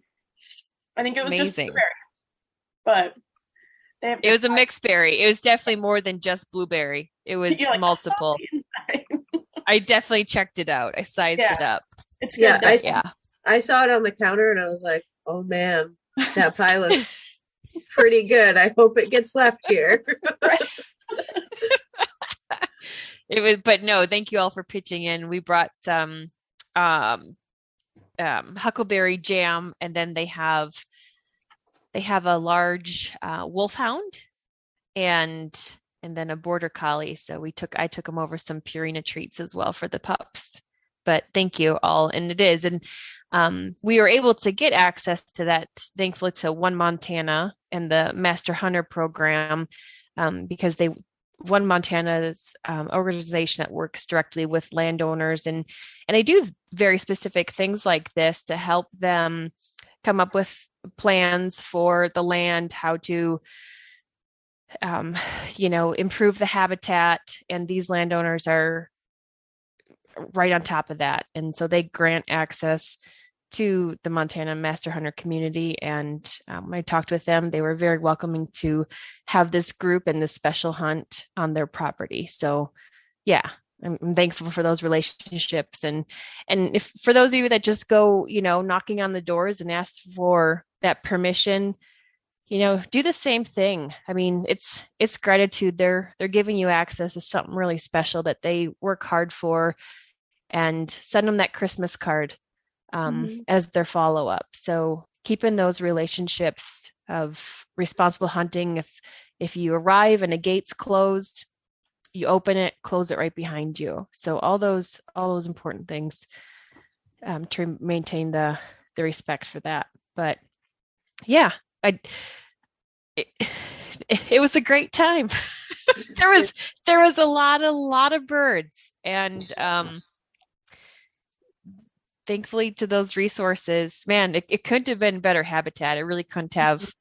We had, and which is frustrating in other areas, because I just feel like throughout that week, I really couldn't get a handle on the Sharptail, the time of day, what they were in. I mean, I think we walked like 15 miles every day, and it's like, why aren't you here? You should be here. And I think us having a view of like that kind of habitat made us try and find it other places, and it was hard to duplicate. Absolutely. That rancher had done such a beautiful job there. Yeah. It doesn't, it's just one of those things where like every time I walk along some piece of property that someone has done just a little bit for birds, it's just like, wow. Like, yeah, Montana's done a great job. Montana and the landowners there have done a great job at working together and putting their heart back into that landscape and to what it is today. And that gratitude, I can't show it in words, and I probably couldn't even show it to you in any aspect that would actually show my gratitude. But that's a fantastic thing that y'all have going up there. Mm-hmm. We're lucky for sure. Yeah. And there is actually a project, like I was talking about, One Montana, they're opening applications for the Master Hunter program here soon, I think in October. But you have to be a Montana resident to do that. You do. Yeah, you do. but they actually have a project this coming weekend, which I'm really, really upset about, because we're going to be at grouse camp, which is great, but they're having a project where all the master hunter are invited to put up those flags that along the wire for the sage grouse and the sharptail leks on that wherever the birds are, because those tags on the fence are what ensures that the birds, or hopefully that it deters them from flying into the wire, because they don't see the wire, they fly into it, injure themselves or die. So those flags help keep them out of the wiring. And that project is happening this weekend. And I actually asked them if they could please delay it for 1 week. And they couldn't. But that's happening around that exact area that we all hunted. So yeah, I'm super disappointed I can't be a part of that. But anyways, so yeah, look in your area, see what you can do. I mean, it doesn't have to be a program like this, but if you're going to hunt on somebody's property, ask them, hey, if I come back in the summer, is there anything I can help you with? Can I put up fencing for you? Can I help you remove some fencing? There's always work to be done, and they're sure appreciative of that. So yeah, and I'd say even on public lands, like, pick stuff up even if it's not yours. Like, I've pulled in many parking lots where somebody's breakfast wrappers and coffee cup are there. Like, yeah, it sucks, but put it in a garbage bag in your truck. Like, yeah, pretty easy to do. And even shell hulls, and it's a personal pet peeve of mine. And I'm just gonna say it, but I didn't want to bring it up. But like, I was at a location, a property, public BLM that week. We were out there, and there were 2 boss shot shell hulls on the ground, and I was so disappointed, because I have like said the past couple of years, like, hey, when I'm out hunting, like, what's nice is that people that shoot boss pick up their hulls, because they're conservation oriented. Mm-hmm. They're shooting this for a specific reason. They're the people that pick up their hulls. And I was so disappointed to see 2 boss hulls on that ground. So pick them up. Like, it's so easy. So easy. I took last Saturday, I took my niece out for her first pheasant hunt. Great. I think it's the Blue Mountain Pheasants Forever. And up in Washington, and the Washington FWP had a youth hunt, and they put out like 30 pheasants, couple different families, and it was Emma's. She's been on hunts with me before, just walking, but we got her a shotgun a couple weeks ago, and she's been shooting it. And I can't help myself but pick up shells. And often I'll come back to my truck with more of somebody else's shells than I have of my own. But it was really hard, because this particular spot that we hunted was, they do planted pheasant hunts out there. So it's pretty well used. And I started picking up shells. And Emma, who is beautiful and amazing beyond compare, and a noticer. She's a noticer. She saw me doing it. And she started picking up shells to the point, there were so many shells out there, to the point that I had to tell her to stop picking up shells, because I wanted her to be paying attention so that she could get a pheasant. And it was a beautiful piece of property. She ended up getting her pheasant. The Muppets worked great. We had this amazing day, but there was this moment in myself where I was like, there are so many shells on this landscape, and you just should pick them up. Mm-hmm. Like, just pick them up. Mm-hmm. And if you can't keep track of where your semi-auto kicks shells out and pick them up, then switch to an over-under, dude. Like, yeah. Like, it just, yeah. Yeah. All right, let's go back to the hunt. Sorry, okay. I sidetracked everybody there. My fault. So Go to there we go. watchshotshells.com and don't pick and make sure that you pick up your hulls. If you leave your Boss shot shells on the ground, if you leave your fucking Boss shot shells on the ground and Courtney Bastion hunts behind you, she's probably gonna shoot your tires out. I'll just be super disappointed in you. She will, That's all. which But is worse. But I'll pick up your shells for you. I would rather have you shoot my tires out than be disappointed in me. So I just I want to play host for a second because I did not have a bird dog on this particular hunt. And the audience probably does too. I want to hear from each of you what to describe that feeling when you saw your old bird dogs out in the field, whether it was pointing for you, whether it was pointing for someone else, what that was like for you, and what it was like maybe to see Sam shoot or Katie shoot or Chloe shoot, what it was like for you to see someone else maybe shoot over your bird dog. I'll go first. And it wasn't necessary. Well, there was one time when Carmen was on point and I was like, come on, let's go. And then I didn't listen to her. And then a bird got up and then Katie goes, you need to trust your old bird dog. I'm like, yeah, I know. But I got to tell you, like, the moment for me on that hunt personally was, kind of what we were just talking about. So Katie had reached out, shot that bird. We all saw it go down. We had to recover like 75 different birds that Sam and Chloe, everybody else was slaying first. And so by the time we get over there, like Shep is hot on this track. He's hot on the track. And we're like, okay, it's right up here because Shep was tracking and all of a sudden he stops and he goes on point. We're like, it's right up here. So I go, hey, Katie, bring bird dog in because I think he had pointed it. I think he had pointed it. You shot it. And I'm like, hey, like Chloe, hold on to Shep right there on point. Let's bring bird dog in and see if he can get this recovery. Because at that point he hadn't had a bird in his mouth yet. And like, I wanted that dog to have a bird in his mouth.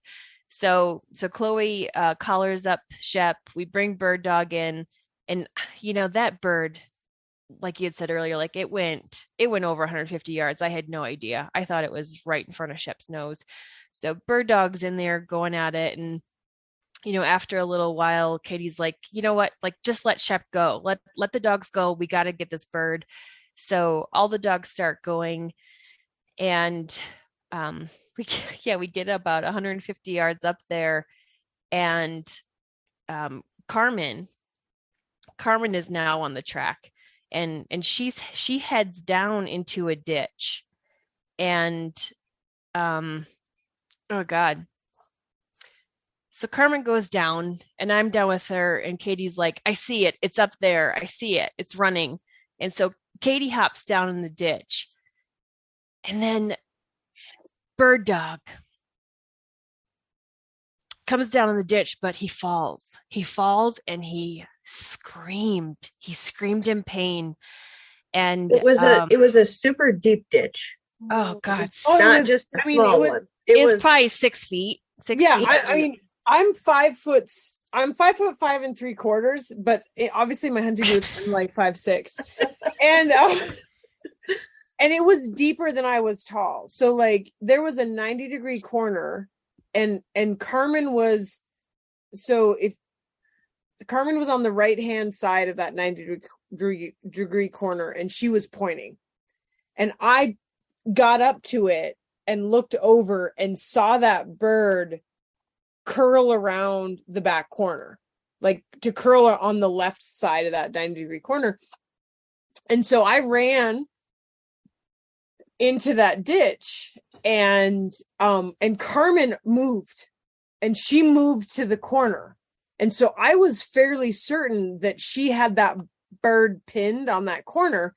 And so I jumped in the ditch to basically block the bird's travel.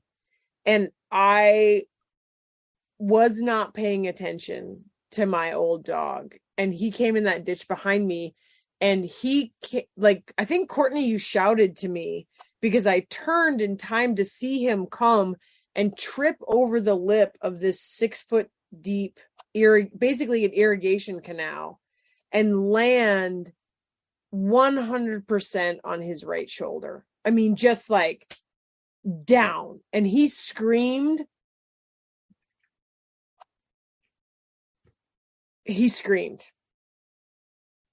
And I picked him up. And when he first reached out, his leg looked awkward. It looked awkward. I was completely convinced that he had busted up that whole shoulder. And Carmen is still behind me. And Courtney is yelling, like, she's right above me. She's like, oh my God, is he okay? Is he okay? And I picked him up. And I swear to God, he cried a couple times. And then he took one deep breath.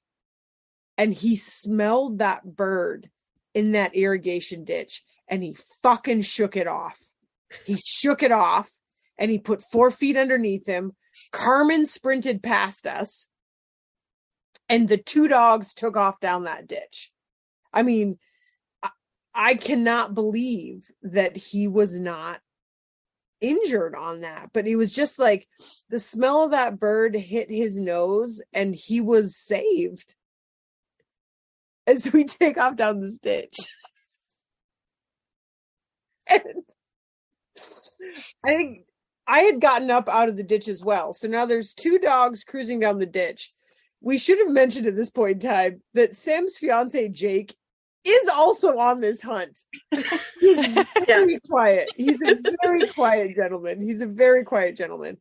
And so Courtney and I are now running after these dogs that are in this ditch.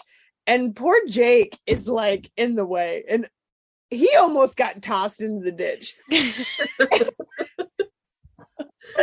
And so once we kind of got up and moving again, and we start running after this bird that is hot-footing it through this ditch, this will go down as the best line that Courtney Bastian ever. I was so upset. Her entire life. She's basically like, "Is he okay?" And I'm like, "Yeah, he's fine. Let's go." And she's running, and she screams out, "I'm gonna fucking kill this thing!"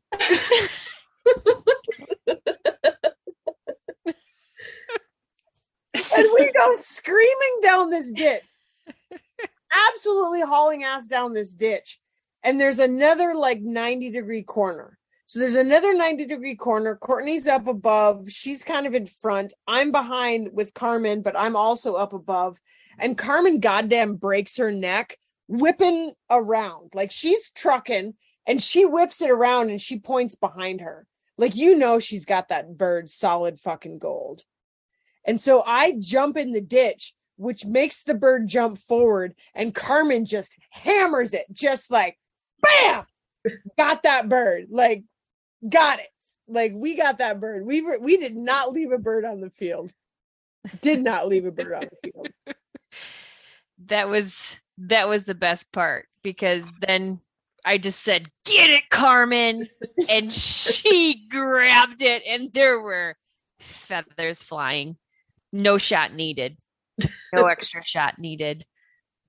But I have this on video, and I would like everybody to go back to this moment. And for those on Patreon, they get to watch this, because this was a great moment. It's a little difficult to watch with Bird Dog falling, but Jake just about gets shoved in the ditch.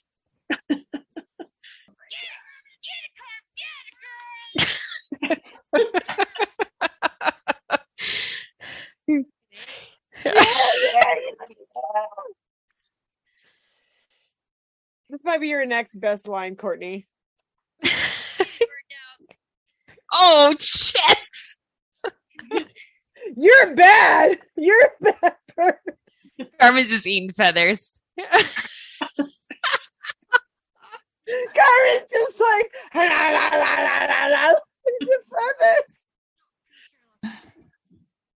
feathers. Anyways. Oh God. I feel like that's for Patreon patrons only. Like that's gonna be on a podcast. People have got 5 minutes of just like nothing. Silence. Oh my god! But it just, I don't think I've ever felt more supported on a hunt. Right? Like they're just like we all went out there. I mean, there was like one moment I think Courtney, you yelled out where you were just like, if anyone sees Carmen, can you give her water? Like these old dogs, like they just and maybe it's this purity of moment, right? Like there's these like there's a lot of different philosophies, but like babies are amazing, right? Babies are amazing because they're fresh and they're new and they're yearning and they are in some ways innocently absorbing the world. And in the same way, often you get that with spirits as they get older, right? Like we spend a huge chunk of our lives in this weird place where we put things on our experiences, right? And so this purity of moment where like you've got 4 old blind deaf bird dogs, like they've been honed down, right? Like there's only so much information that they can absorb, but their noses, right? Like those noses were perfection. They are perfection, right? Like those 4 old dogs' noses are perfection, and they were just working, and they were working the soul of their spirit, right? Like just the moment of them working through the progress. And and we were all watering each other's dogs, right? Because it was like if some old dog ran past you, you squirted it right in the face, right? Like just like because we were all in it together, right? And it wasn't like, I mean, potentially, it took us 10-15 minutes to track down that singular bird.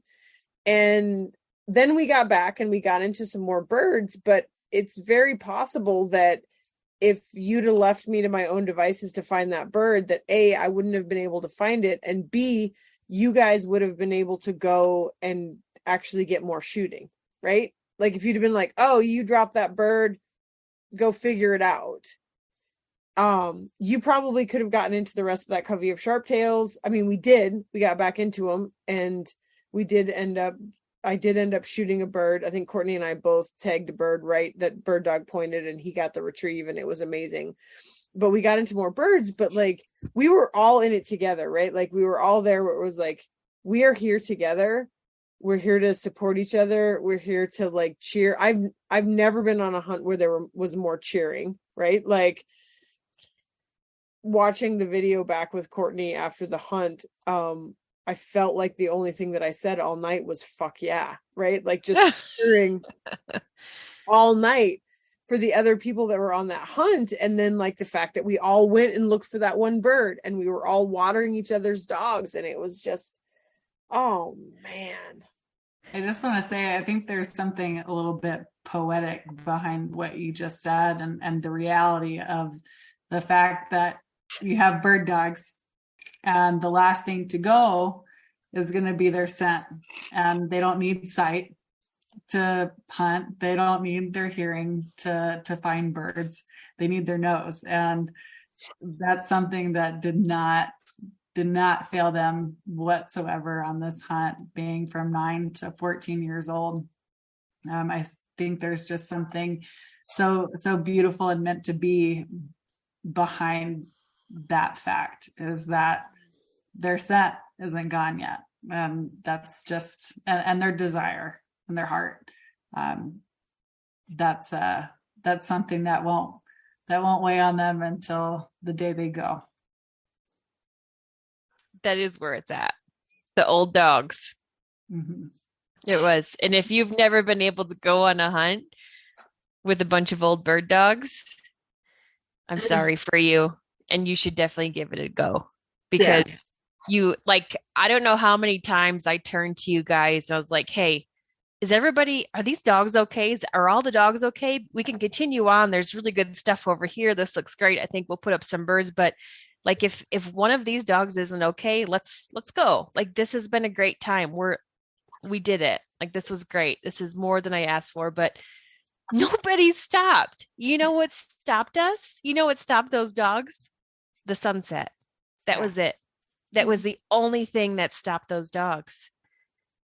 And that's something else beyond that. I think the friendships that were solidified in the field that day was something that no one can take away from us, right? Being in the uplands now, going on my third or fourth year, I don't think I have cheered, like Katie said, cheered on as many people as I did over that weekend, and especially that day. I had just met Chloe, which was, she's such a phenomenal human being. And to solidify that friendship in the field with their dogs that they have spent years training with and working with and hunting with was something so beyond special. I won't be able to recreate that, I don't know, in my whole entire lifetime. So it was this combination of old bird dogs and their wisdom and their wonderful genetics, and this beautiful combination of women and Jake cheering each other on. I was so exhilarated just in the fact that the way everybody else got their birds, or the points that happened, or just that beautiful sunset at the end. I remember Courtney and I walking at the same pace back to the truck, and it was silence because I really didn't have any words, and there was nothing else you could say to end that day that would make it any more perfect. Yeah, agree. And I just think, like, yeah, if that was their last hunt, that's great. But like, also, if that was my last hunt, that's also really great. Mm-hmm. Hear, hear. Yeah. Hear, hear. Life is a beautiful and sometimes beautifully short experience. And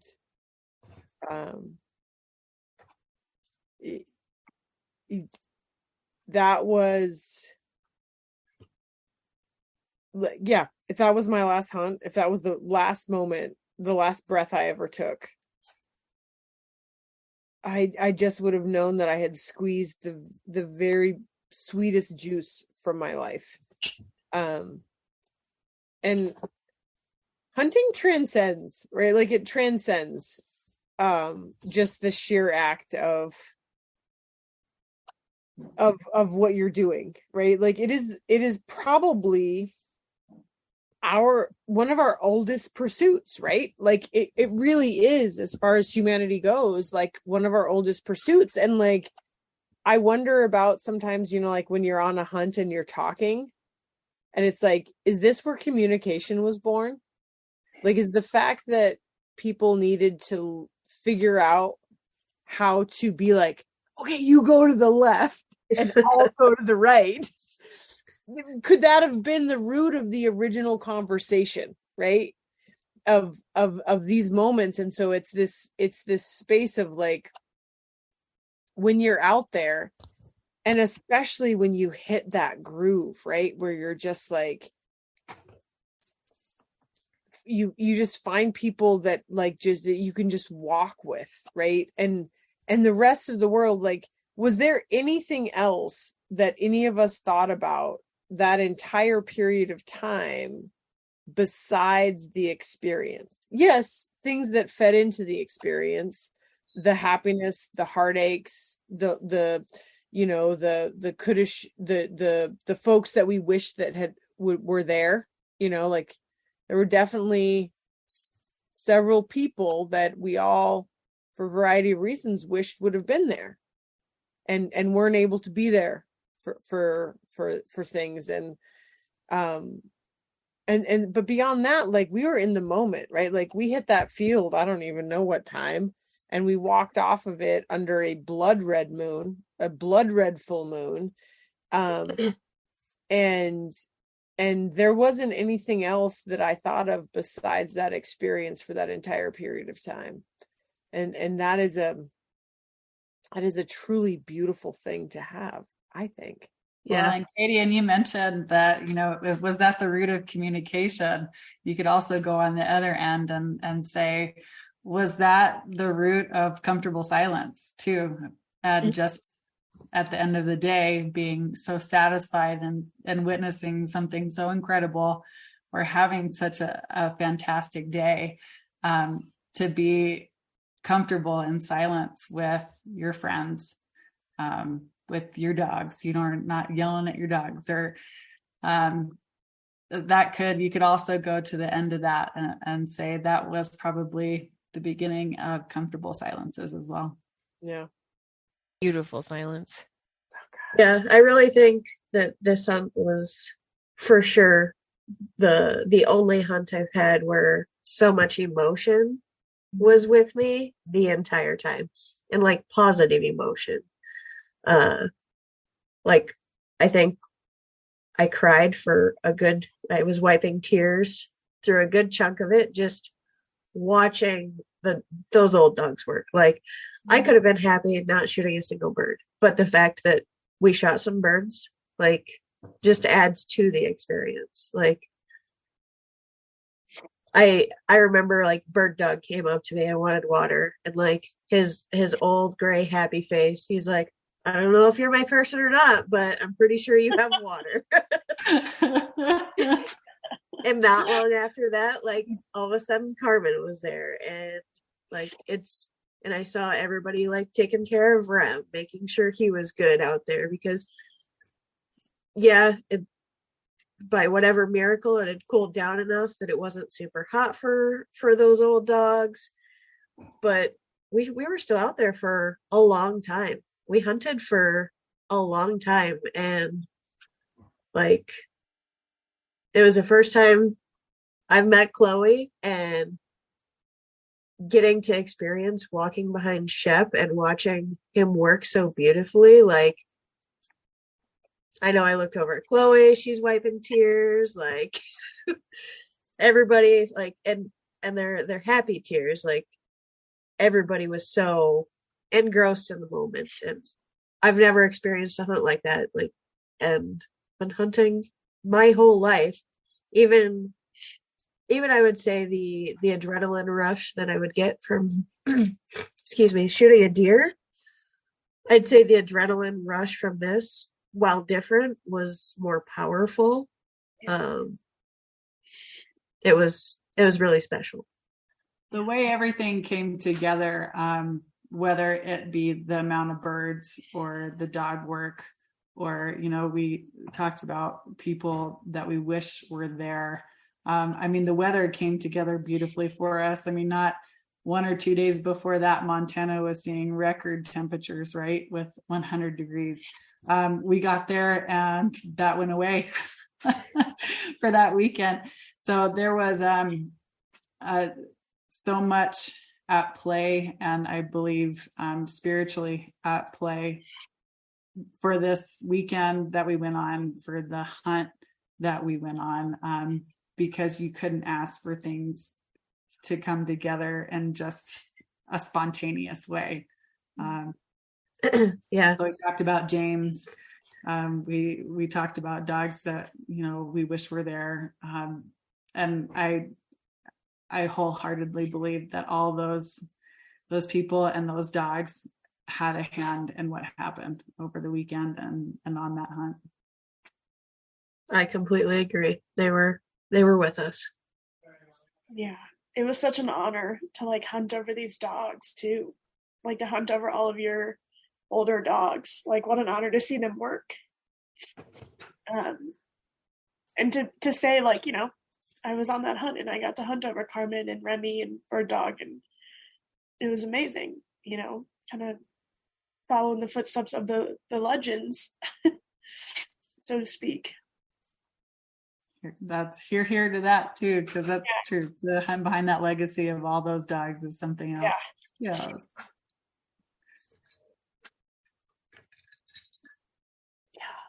And speaking of cheersing, the way that we finished that night couldn't have been any better. I mean, Chloe did have the best line of the night. We don't need to repeat it right now. But everybody. Well, I just want to. I mean, Chloe is just, as you've seen tonight, she's fairly quiet, and she's she sits back and observes, and she can come out with some doozies. Let's say. Well, and no one has yet mentioned the fact of the blisters that Chloe walked on, like what her feet looked like. So, holy cow, Chloe! Like you just kept pushing through it. I never even knew that you had blisters until I got to the house the next day. Yeah, and your feet were all taped up.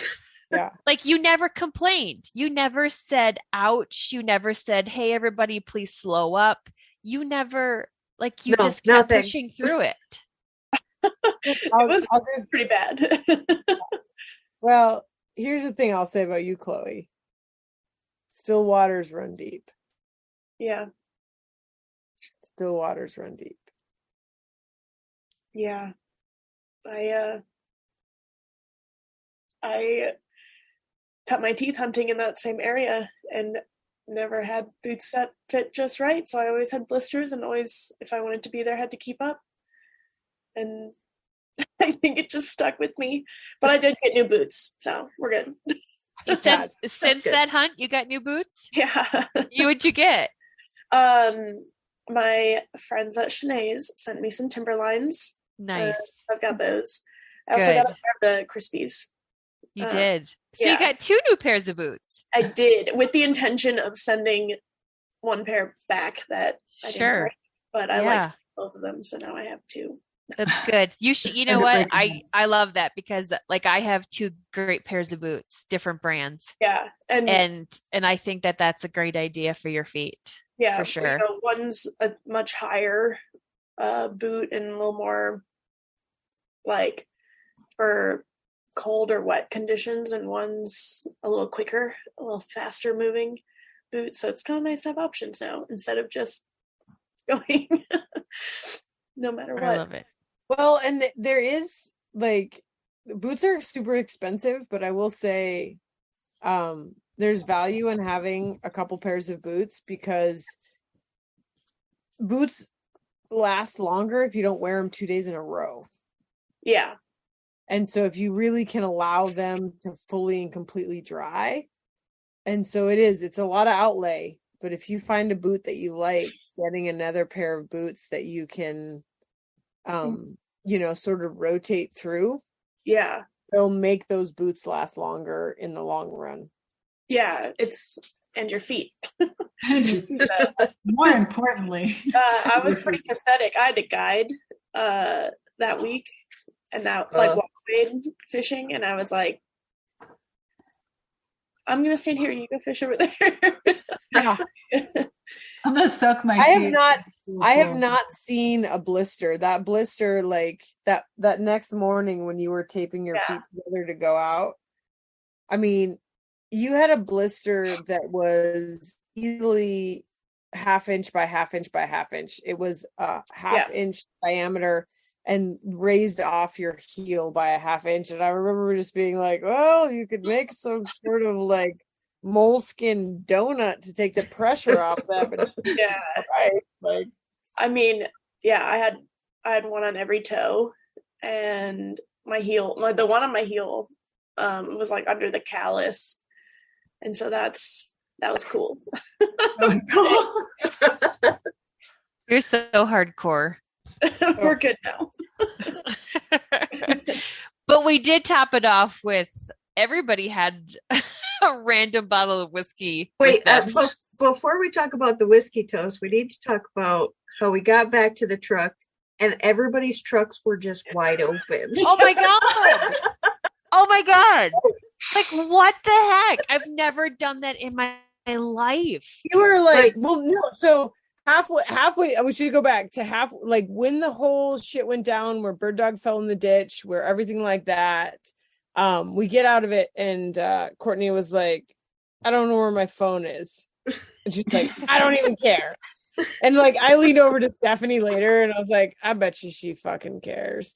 Like I bet there's a moment in the future if she can't find her phone that she fucking cares. But like I like tried to look in your vest and you're like, no, I gotta go. And we just kept hunting and we got back to our trucks and literally like we had parked the trucks and pulled those dogs out and were so into that moment and that hunt that every tailgate was down. I think my keys were in the ignition. I can't put the keys. There were like, I think there was a door open on somebody's truck. Somebody's truck's door was open. Like we like showed up there and we were like, it was like, oh my God, we got to get out there. We got to hunt these dogs and like everything like that. And yeah, like if somebody had happened, thank God we were in Montana, in rural Montana, where people are, you know, reasonable and honorable. But like, yeah, they could have got away with a lot of stuff. Oh yeah, like 5 trucks, a couple trucks. Yeah, we were totally sober when we left on that hunt. By the way, so yeah, no, it wasn't like we crawled out of the bar and we headed out to hunt. Yeah, we were just like, okay, sweet, like it is time to go. We got to get these old dogs out there, and maybe that's why time respected us and the sun slowed, is because it was like, okay, cool, you've respected time, by coming here and not fiddly farting around with a million different things, but just like getting here and going. But yeah, it was definitely got back to the truck and like my phone was on the seat of my driver's seat. Yeah, like I never go anywhere without my phone, you know. So yeah, that's what it was. The keys, I think the keys were the ignition. Phone was on the seat, tailgate was down. I think I even had my deck drawers out, like pulled out. Like, I don't know. My mother would be so disappointed in me.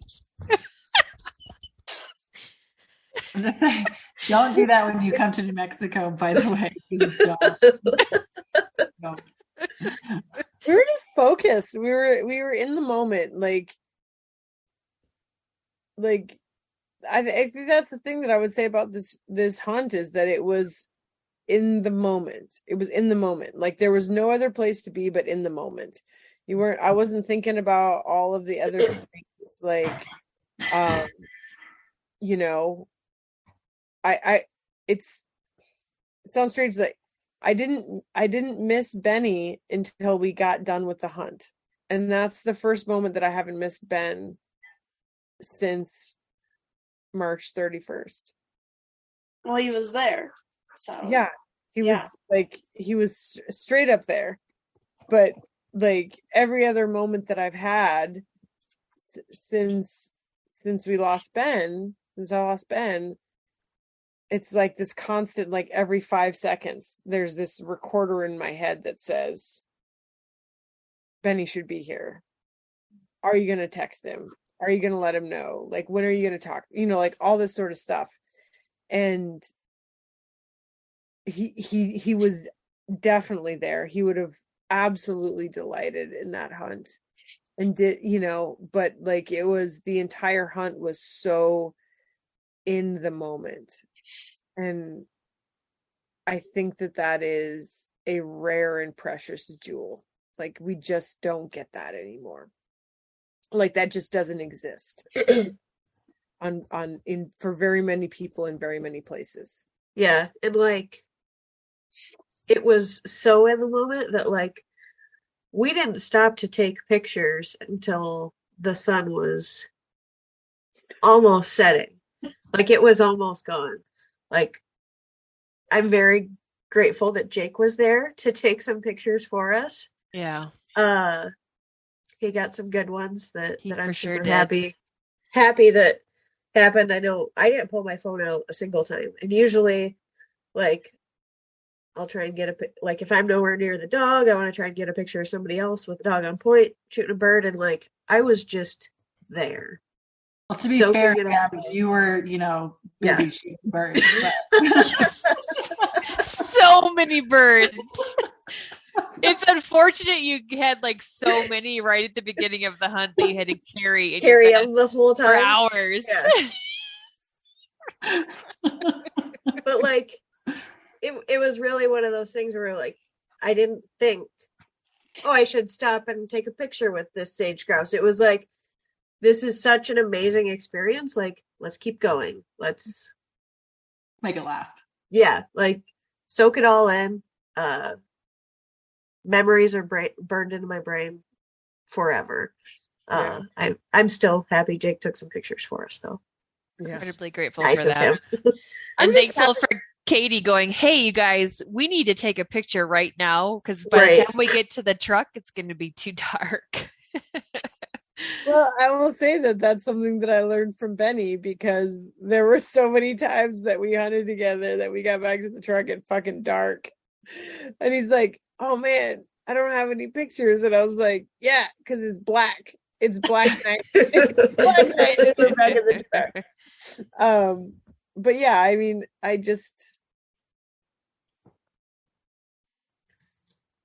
can't imagine a more perfect 3 hours of my life. Yeah. And it was the harvest moon, that big red moon that night. Yeah. I remember the sun was like just sunken down below the horizon. That big blood red moon was up. And Courtney, you and Steph had just were walking across the ditch. And you're like, oh, Rem, let me help you. Like, make sure he didn't fall in the ditch in the dark. Like, it was, yeah. So I was behind you crying. I was crying the whole time. Yeah. I swear to God. Was it the blisters or? I swear to God, every time I looked around, I looked at Courtney and she's just like tears running on her face. I'm like, oh, good. Now I know what I look like too, because I can't. Well, that reminds me of, I forget, there's another really important favorite part of the hunt. Katie, at one point you yelled like, is this heaven? Bird dogs were just running all over. It was beautiful. And Courtney's crying. No, it's Montana. It was perfect. Yeah. It was the best. Yep. But back to the truck toast. Yep. Back to the truck toast. We had to have one off camera. I really wanted to take a video of that special moment of us wrapping that up, and we had a really special toast to James. It was really beautiful. James and man, Shep just killing it on that hunt. I'll just never forget it. You know, each of those dogs, like they each had their spotlight that night, didn't they? Like they each had their spotlight that night. And then they all had it together at several moments, whether it was together or whether they were all on points somewhere sporadic, you know, like there was just so much good. And yeah, like I love the fact that, okay, I forgot my phone, but I wore that GoPro that night, and my biggest pet peeve, if only those batteries lasted long enough, to capture it all. But like, I'm so grateful for that footage that we got to savor some of those memories. And you know what, like if anybody's listening that knows how to edit videos and put it together and could do something really special for us, like we've all talked and we really want to make something for the memories that happened on that hunt. So like if you know how to do that, we're all going to chip in, and we're going to hopefully it's not crazy expensive, but we all want to chip in and have this video put together for us, because if the GoPro, it's okay, record and then turn off, record and turn off. But I captured a lot of it, a lot of the great moments, and somebody way more talented than me, it needs to get into their hands to put this together for us, because it was a beautiful thing. It was a romantic thing, and goddamn, it was special. Yeah. So I'd really love to have that. So yeah, if you're listening and have those abilities, or know somebody that has those abilities, please let us know, because we don't know anybody that has those abilities as of right now. So Sam used up all of her special talents on fucking smoking Sharpies like a boss. Yeah, technology is not my thing. I can shoot my Syren with my Boss Shotshells. yeah.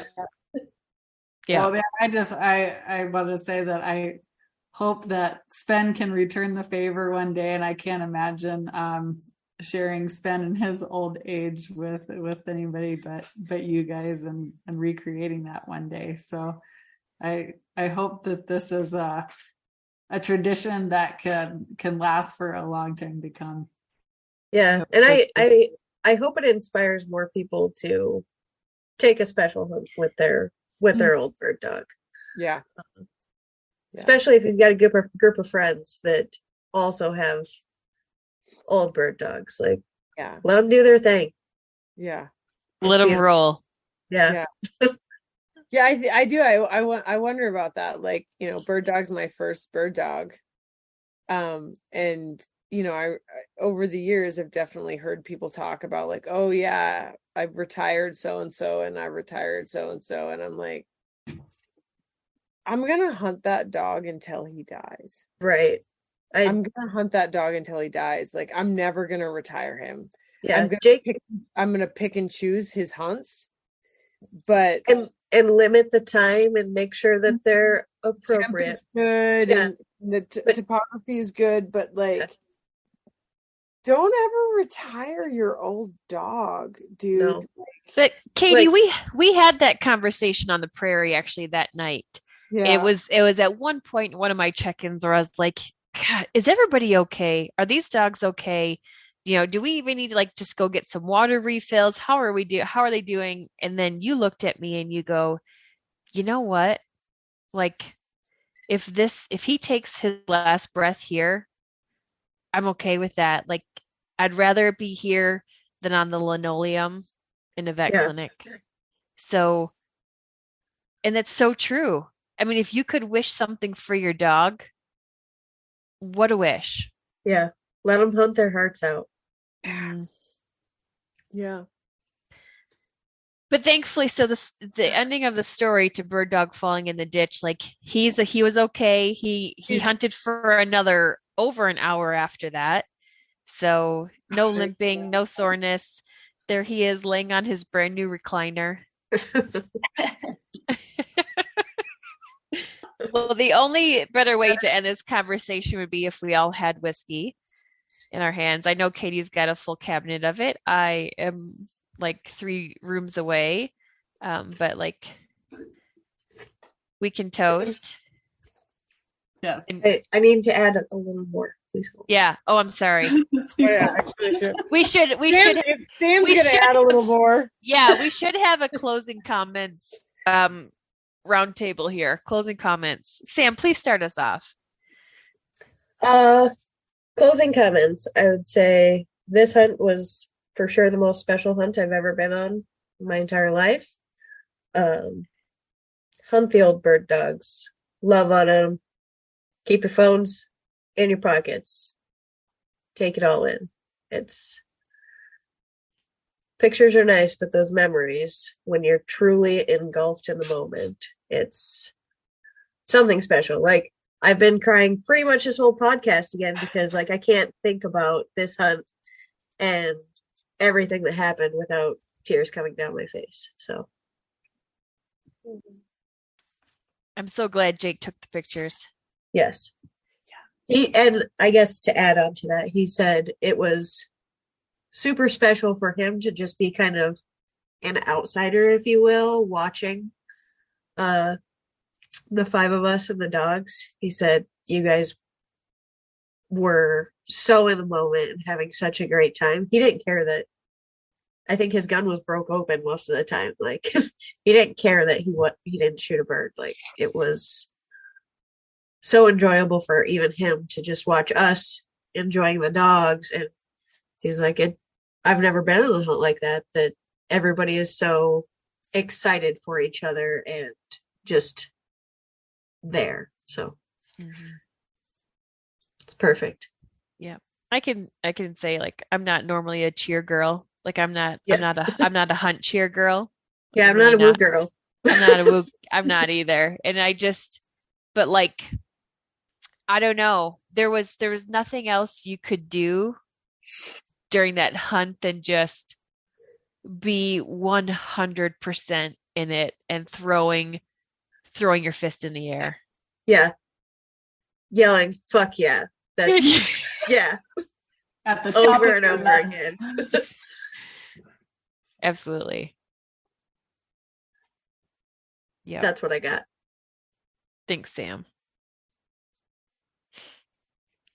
Anybody else got anything? Closing comments?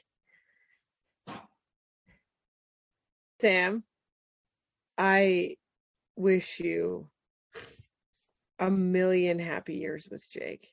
I am so excited for your wedding this weekend and so grateful for your friendship and so in awe of your love.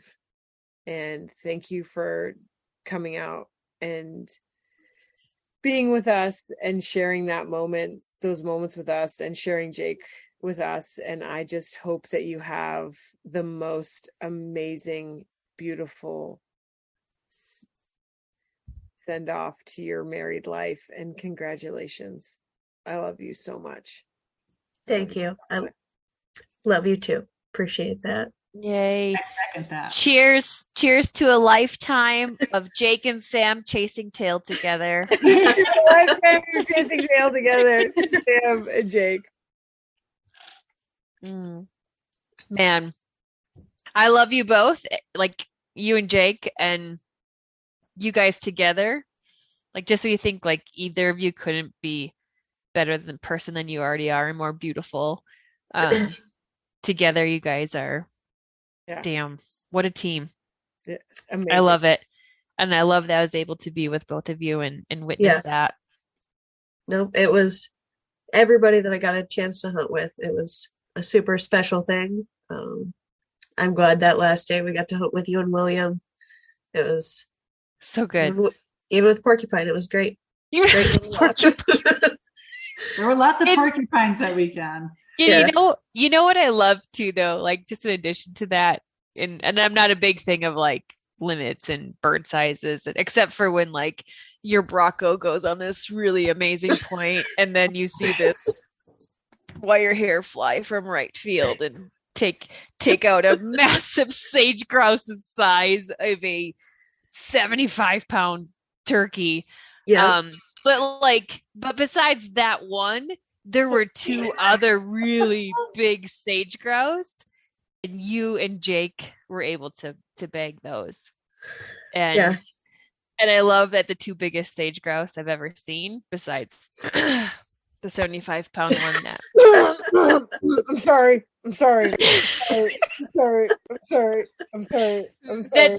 that those two made their way to both of your final rise vests. I really love that for you guys.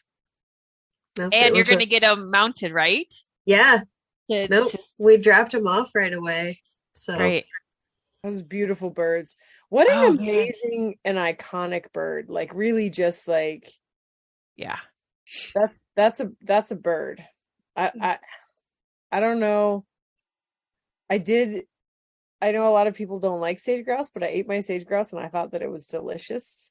They're delicious. They are delicious. They only don't like them if they're not preparing them right. Yeah, just gonna throw that out there. But it's one of those species where it's like that bird would have been easily wholly lost if it weren't for a bunch of hunters that wanted conservation, right? Because that's an iconic bird to hunt. It's a beautiful bird. I loved holding that bird in my hands. I loved looking at it. I got a couple of sage grouse. I did not get, my sage grouse were easily like maybe half to a third the size of the fucking bomber that Sam's and Jake got. But just to like look at that bird and be able to see like the air sacs on them and touch the feathers and look at the whole that whole bird to hold in your hand is such a cool bird. Like a cool bird. Very prehistoric looking. And Giant 24 hours after being in the refrigerator, it was still bleeding. Yeah. Shout out to the conservation organizations that are working on sage grouse, the Sage Grouse Initiative, right? Like that's and so Pheasants Forever is actually, like, if you go on the Sage Grouse Initiative website to try to donate, it actually says go to Pheasants Forever and donate there, because Pheasants Forever, Quail Forever put so much into the sage grouse. Yeah. So yep. But and for all the volunteer groups going out there and putting those white markers on the fences, it's super important, and I'm very appreciative of the work being done. I keep looking at Chloe going, what are her closing thoughts? Yeah. I just gotta know what's in the head of yours over there. Yeah. That whole weekend, that whole hunt was a super like cathartic, full circle trip for me. So I guess hunt the old dogs, hunt your old stomping grounds, and hunt into the sunset, and just keep going, even if your feet hurt.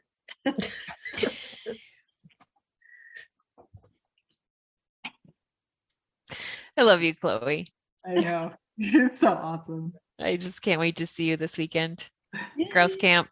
I will say, if you're not following Chloe on Instagram, you're missing out on some amazing photography. Yeah, she takes beautiful pictures. Oh gosh. Beautiful.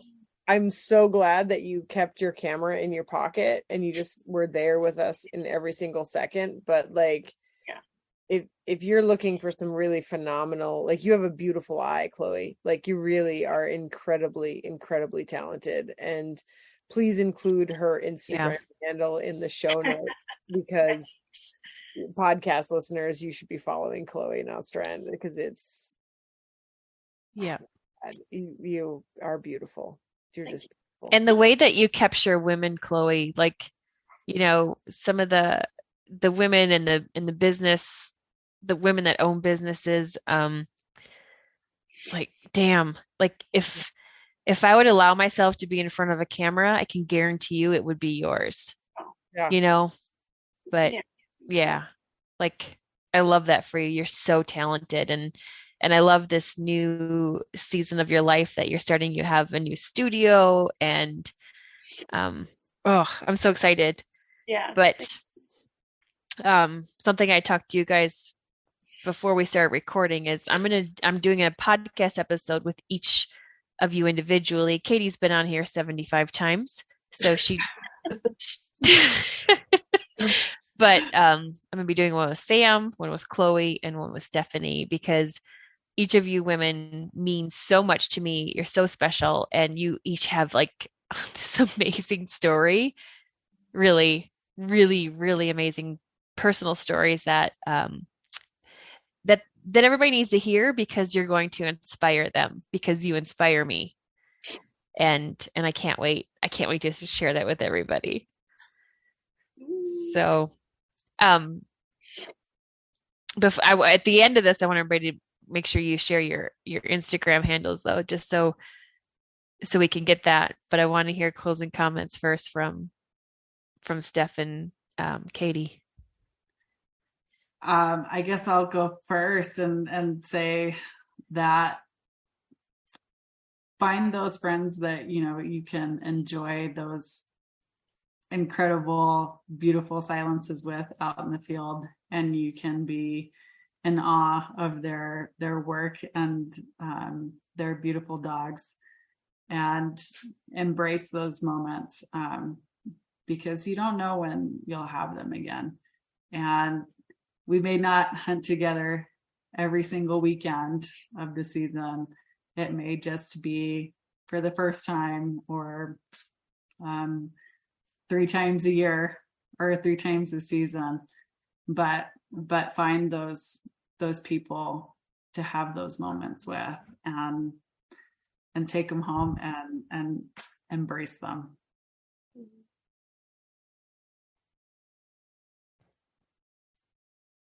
Yeah, you guys have heard enough from me tonight. Never. I feel like you have a story you need to share with us. I'm in awe of the people that show up in my life. Like, I'm just in awe of the people that show up in my life. And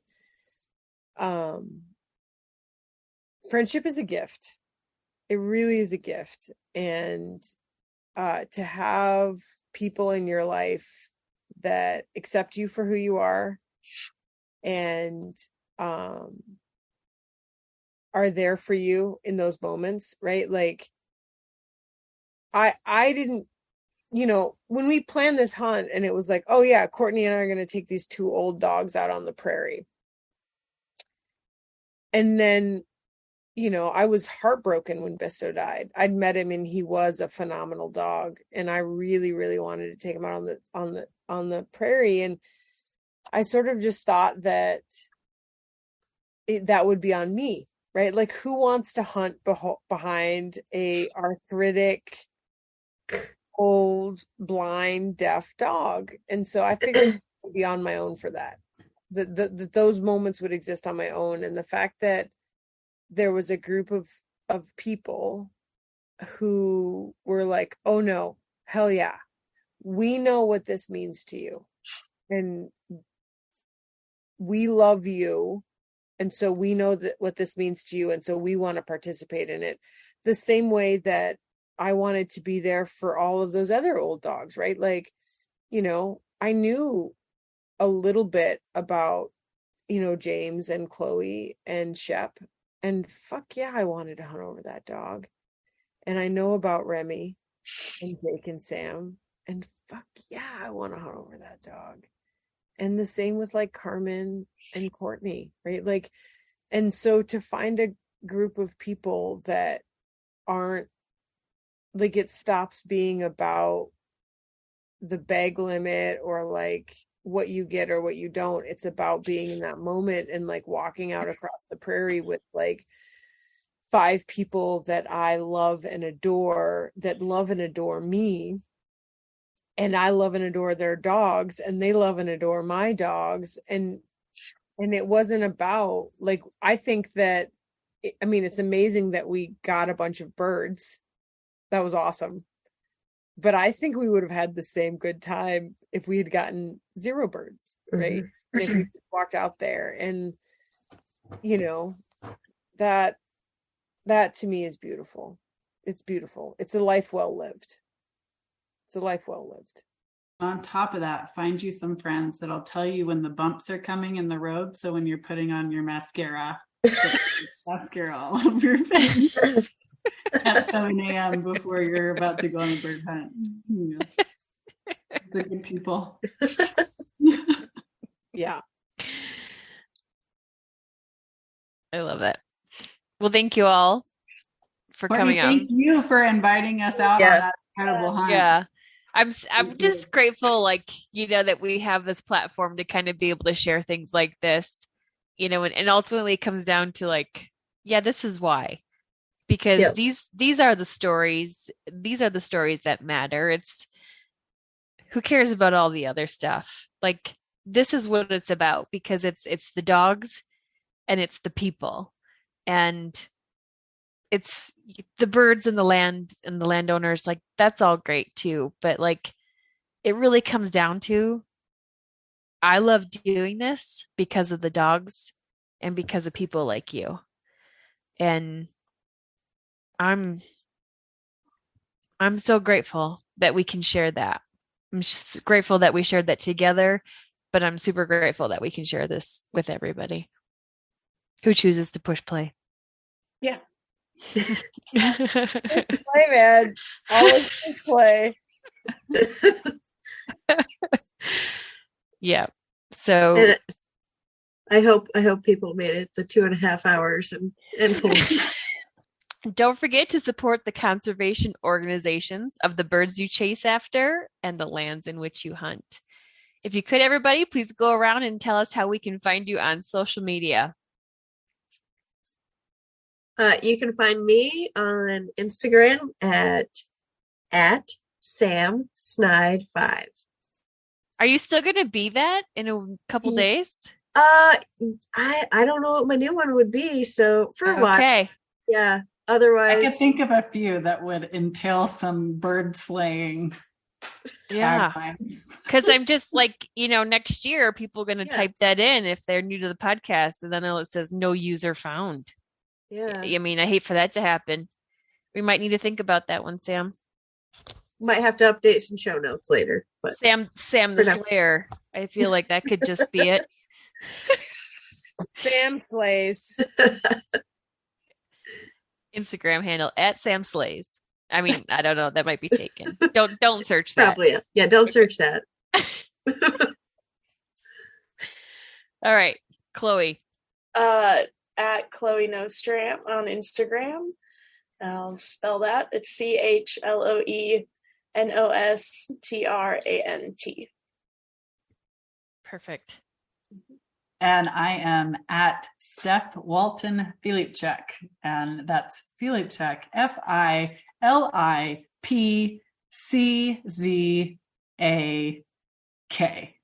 Got it? It's Polish.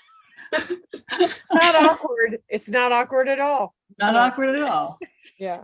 And see what Steph did there, Sam? So instead of like Stephanie Walton, then like she just added another name to it. Yeah, so you Courtney, should still be able to find me. So you were born a Bastion? I just make things easy. I like simplicity. Yeah. Vogel. My maiden name is Vogel, which in German means bird. Wow. That's super cool. Isn't it? Courtney Bird. Courtney Bird. Bird. You'll find me at Courtney Bird. But no user found. No user found. But you actually probably won't find me there. No. Well, I'm Katie Willis, and I am at Travelin' Pup, which is spelled incorrectly, so I can't really throw too much shade on anybody. That's TRAVLENPUP. But yeah. UP. PUP? I know, but UP. UP. Do you know if you're an American when you go in the bathroom, and you're an American when you come out of the bathroom, what are you when you're in the bathroom? European. European.